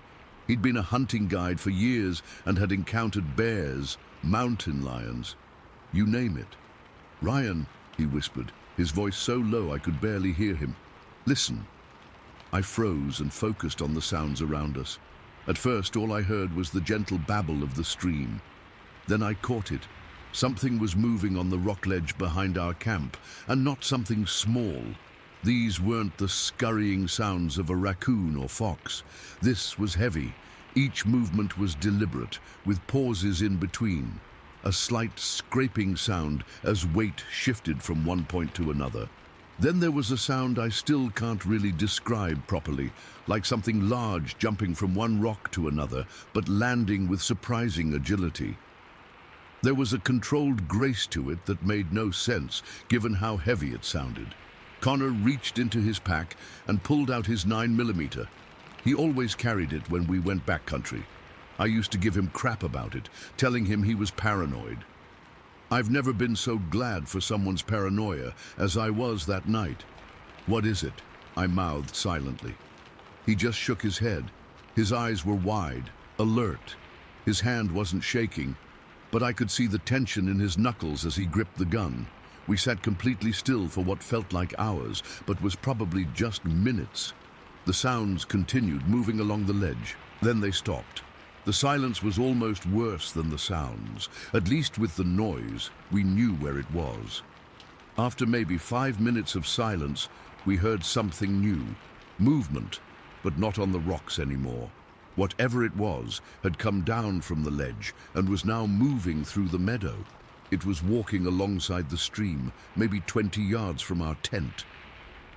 "We need to see what it is," Connor whispered. Part of me wanted to tell him he was crazy, that we should stay put and wait for daylight, but curiosity got the better of me. We slowly unzipped the tent, just enough to peer out. The moon was bright enough that we could see the meadow pretty clearly. The grass was tall, maybe knee-high in most places, and it swayed slightly in the breeze. Then I saw it. At first, it was just a dark shape moving through the grass, but as it reached a more open area, I could see it clearly. It was big, really big, and walking upright on 2 legs. My first thought was bear, but I've seen plenty of bears in my life, and this wasn't moving like any bear I'd ever encountered. Bears can stand on their hind legs for short periods, but they don't walk that way, especially not with the fluid, deliberate gait this thing had. It was moving at a steady pace, not rushing, just walking purposefully across the meadow toward the stream. I remember thinking how unnervingly human-like its movements were, yet completely inhuman at the same time. Its arms hung at its sides, longer than a person's should be. When it reached the stream, it paused. The moonlight caught its silhouette, and I could see its massive shoulders, easily twice the width of mine. It stood there for a moment, as if considering the obstacle, then simply stepped across the stream in one long stride. As it reached the far bank, its foot slipped slightly in the mud. It caught itself immediately, but that small, mundane moment of imperfection somehow made the whole thing more terrifying. It wasn't a ghost or a hallucination. It was flesh and bone, real enough to slip in mud. Connor's grip on his gun tightened, but he didn't raise it. I think we both knew instinctively that would be a bad idea. The creature continued across the meadow, moving diagonally away from us now. Its gait remained steady, purposeful. It never looked directly at our tent, but somehow I felt certain it knew exactly where we were. It was like it was deliberately showing itself to us, letting us know we weren't alone. Before it reached the tree line on the far side of the meadow, it paused again, just for a second. No head turn, no dramatic gesture, just a brief pause. Then it continued into the forest and disappeared from view. Neither of us spoke for a long time. What do you say after seeing something that shouldn't exist? Eventually, Connor lowered his gun and looked at me. That wasn't a bear, he said quietly. No, I agreed. It wasn't. We tried to convince ourselves that we could go back to sleep, that whatever we'd seen was gone now, but it was useless. Every sound from the forest around us had us on edge. I kept thinking about how long it might have been watching us before we woke up. Had it been observing us all day while we fished, cooked, sat around our campfire telling stories? The thought made me sick to my stomach. As the first hint of dawn appeared, Connor suggested we check the area where the creature had crossed the stream. I wasn't eager to leave the tent, but sitting there waiting wasn't doing my nerves any good either. We emerged cautiously, scanning the tree line and the meadow. Everything looked so normal in the early morning light. Birds were singing, the stream was flowing peacefully. It all seemed so ordinary that I almost convinced myself we'd both had some kind of shared hallucination.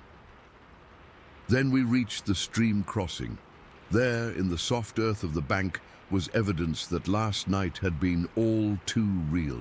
A large gouge where something heavy had slipped. Not a footprint exactly, the mud had been too soft for that, but a deep impression that told a clear story. Connor got down on his knees to examine it. Jesus, he muttered. He held his arm out, measuring the length of the gouge from his fingertips to beyond his elbow. This is over 19 inches long. We followed the direction it had taken across the meadow. The grass was pressed down in a clear path, not flattened completely like you'd see from something heavy and clumsy, but subtly pushed aside, like something had moved through with surprising lightness for its size. The disturbance was already starting to spring back. It had clearly happened several hours before. Connor, who's hunted all his life and can track just about anything, examined the path with a professional eye. Whatever made this weighs at least 300 pounds, he said. Probably more, and it wasn't moving on 4 legs. We followed the trail to the edge of the forest where it had disappeared. There, the ground was covered in pine needles and harder to read. Connor found a broken branch about 7 feet up on a young pine tree. The break was fresh. I'm done, I said, backing away. I don't need to see anything else. Connor nodded, looking as spooked as I felt. Let's pack up and get out of here. We didn't talk much as we broke down camp. We worked quickly, constantly scanning the tree line, jumping at every sound. What had seemed like paradise the day before now felt like a trap. The rock ledge that had made us feel secure now loomed over us, a perfect vantage point for something to watch us from. The beautiful meadow now seemed too exposed, nowhere to hide. It wasn't until we were about an hour down the trail, heading back towards civilization, that Connor finally spoke about what we'd seen. It was watching us, he said, for a while, I think, before I heard it. I nodded. I had that feeling too, like we were being observed. I've had bears outside my tent before, Connor continued. I've had mountain lions stalk me on hunts. This was different.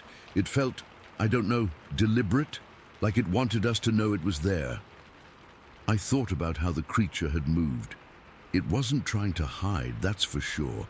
It walked right across that open meadow when it could have stayed in the trees. What do you think it was? Connor asked. Though I think we both already knew the answer. We just needed to hear it out loud. Sasquatch, I said, the word feeling strange in my mouth. Bigfoot, whatever you want to call it. Connor didn't laugh or argue. He just nodded. Yeah. We hiked in silence for a while before he spoke again. We're not telling anyone about this, are we? I thought about it. About the jokes, the ridicule, the endless questions from people who wouldn't believe us anyway. No, I agreed, and we're not. And we didn't. Not for years.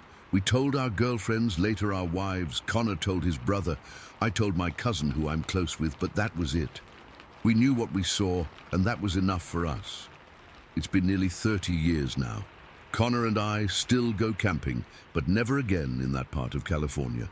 We stay in designated campgrounds with other people around.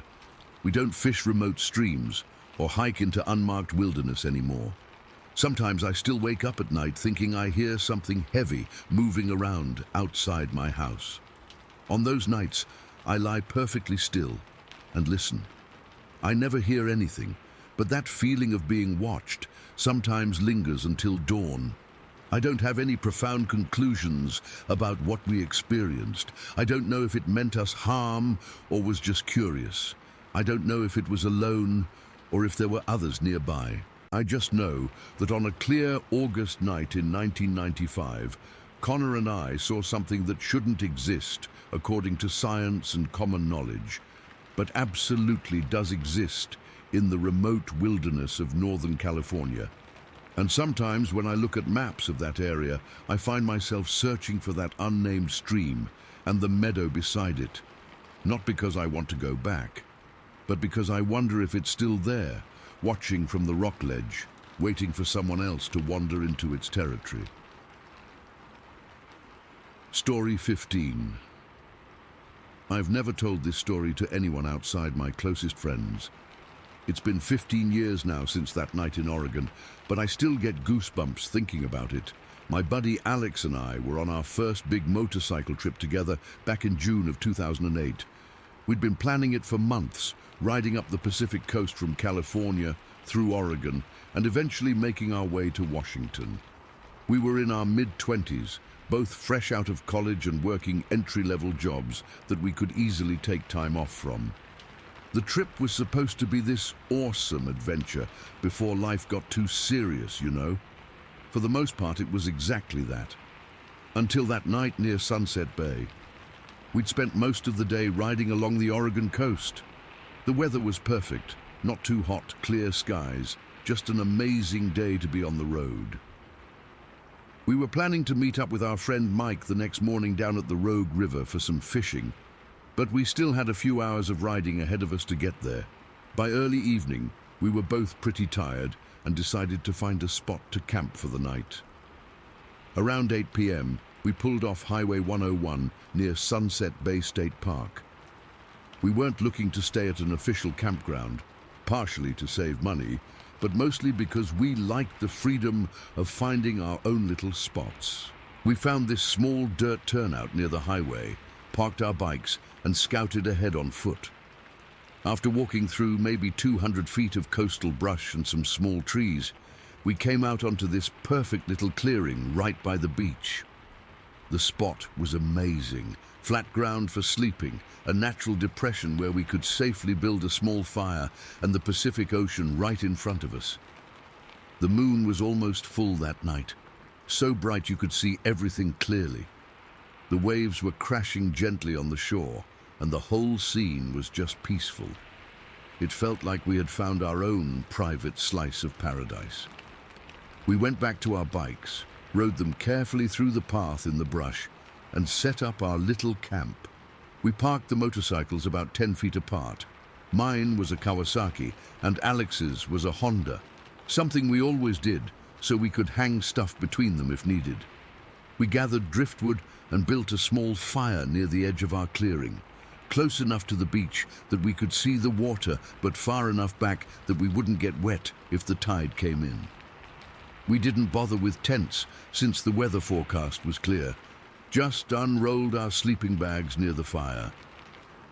After heating up some canned chili on Alex's small camp stove, we sat around shooting the breeze, planning the next day's ride, and just enjoying being away from the city.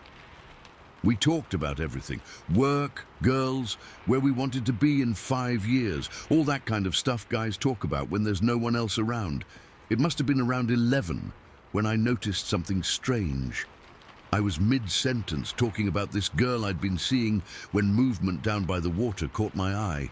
At first I didn't think much of it, maybe another late-night beach goer or someone walking their dog.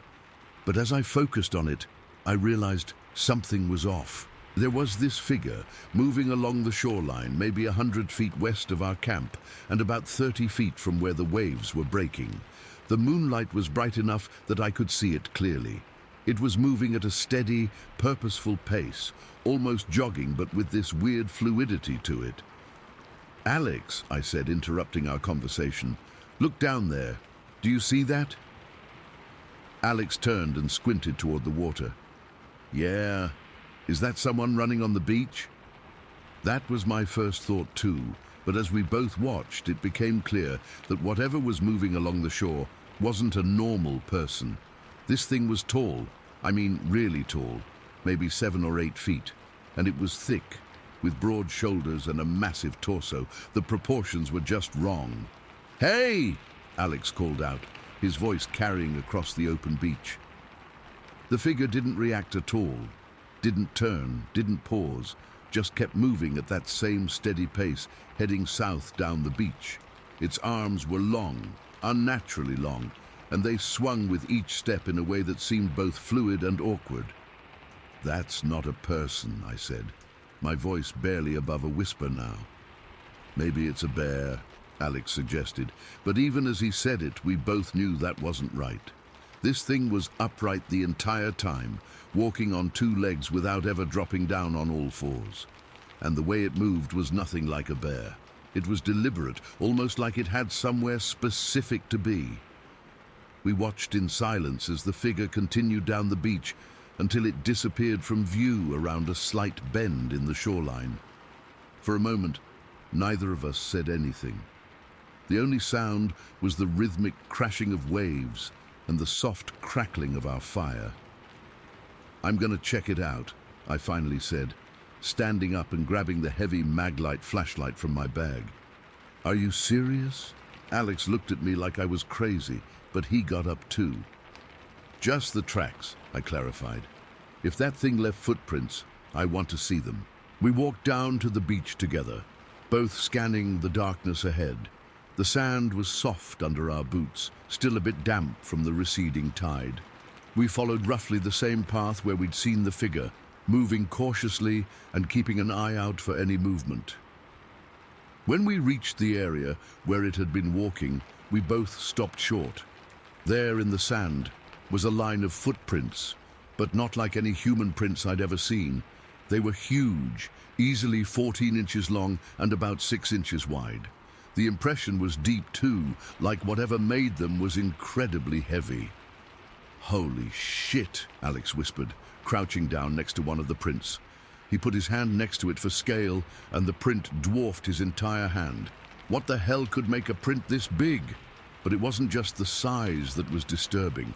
The stride length, the distance between each footprint, was insane. I paced it out, and they were nearly 6 feet apart.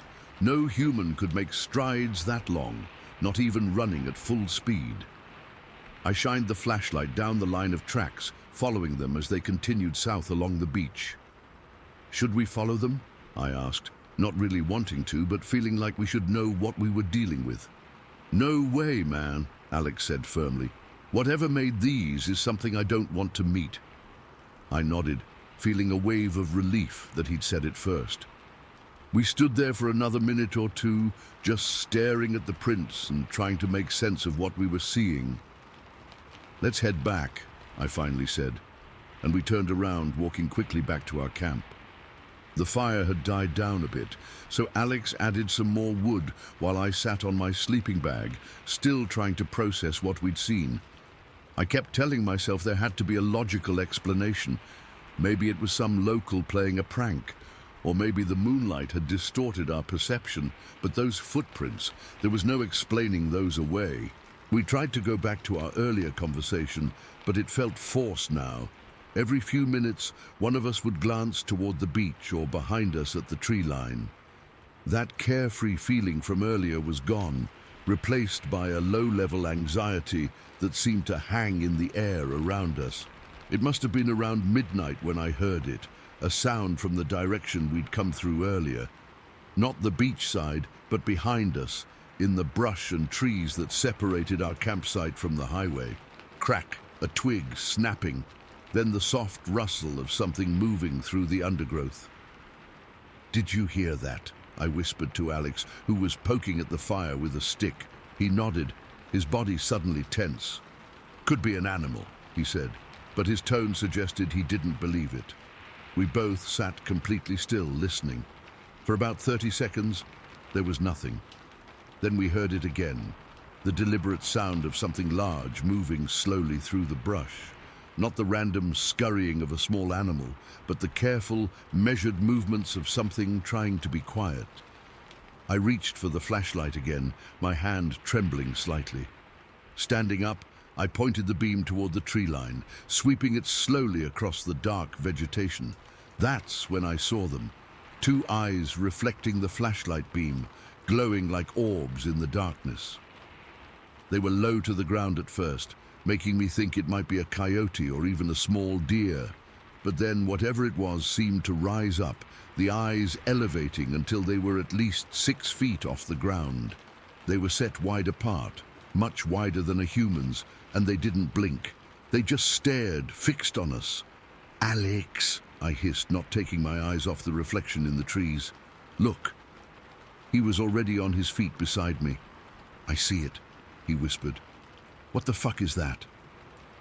The eyes remained perfectly still, watching us. I felt this primal fear wash over me. Not the kind of fear you get from watching a horror movie or riding a roller coaster, but something deeper and more instinctual. Every cell in my body was screaming that we were in danger. Without discussing it, we both knew we needed to leave. Immediately. I switched off the flashlight, not wanting to antagonize whatever was watching us.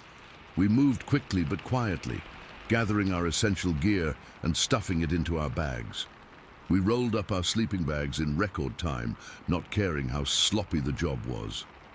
Alex kicked dirt over the fire to put it out, and within minutes, we had our bikes ready to go. The entire time, I could feel those eyes on us, tracking our movements. I didn't shine the light that way again. I didn't want to see what was attached to those eyes, but I knew it was still there, waiting. "Push the bikes," I whispered to Alex as we prepared to leave. "Don't start the engines until we're back at the highway." He nodded, and we began guiding our motorcycles back through the path we'd used earlier. It was slow going in the dark, and every few feet, I'd hear another twig snap or leaves rustle from somewhere nearby. Whatever was watching us seemed to be paralleling our movement, staying just out of sight in the surrounding vegetation. The 200 feet back to the highway felt like 2 miles. My heart was pounding so hard, I could hear it in my ears. Every shadow looked like a massive figure about to lunge at us. Every sound was amplified in my mind. When we finally reached the highway, we quickly mounted our bikes. I fumbled with my keys, dropping them once before managing to get them in the ignition. The moment both our engines roared to life, I felt a small measure of relief. We didn't even put on our helmets, just kicked into gear and tore out onto the highway.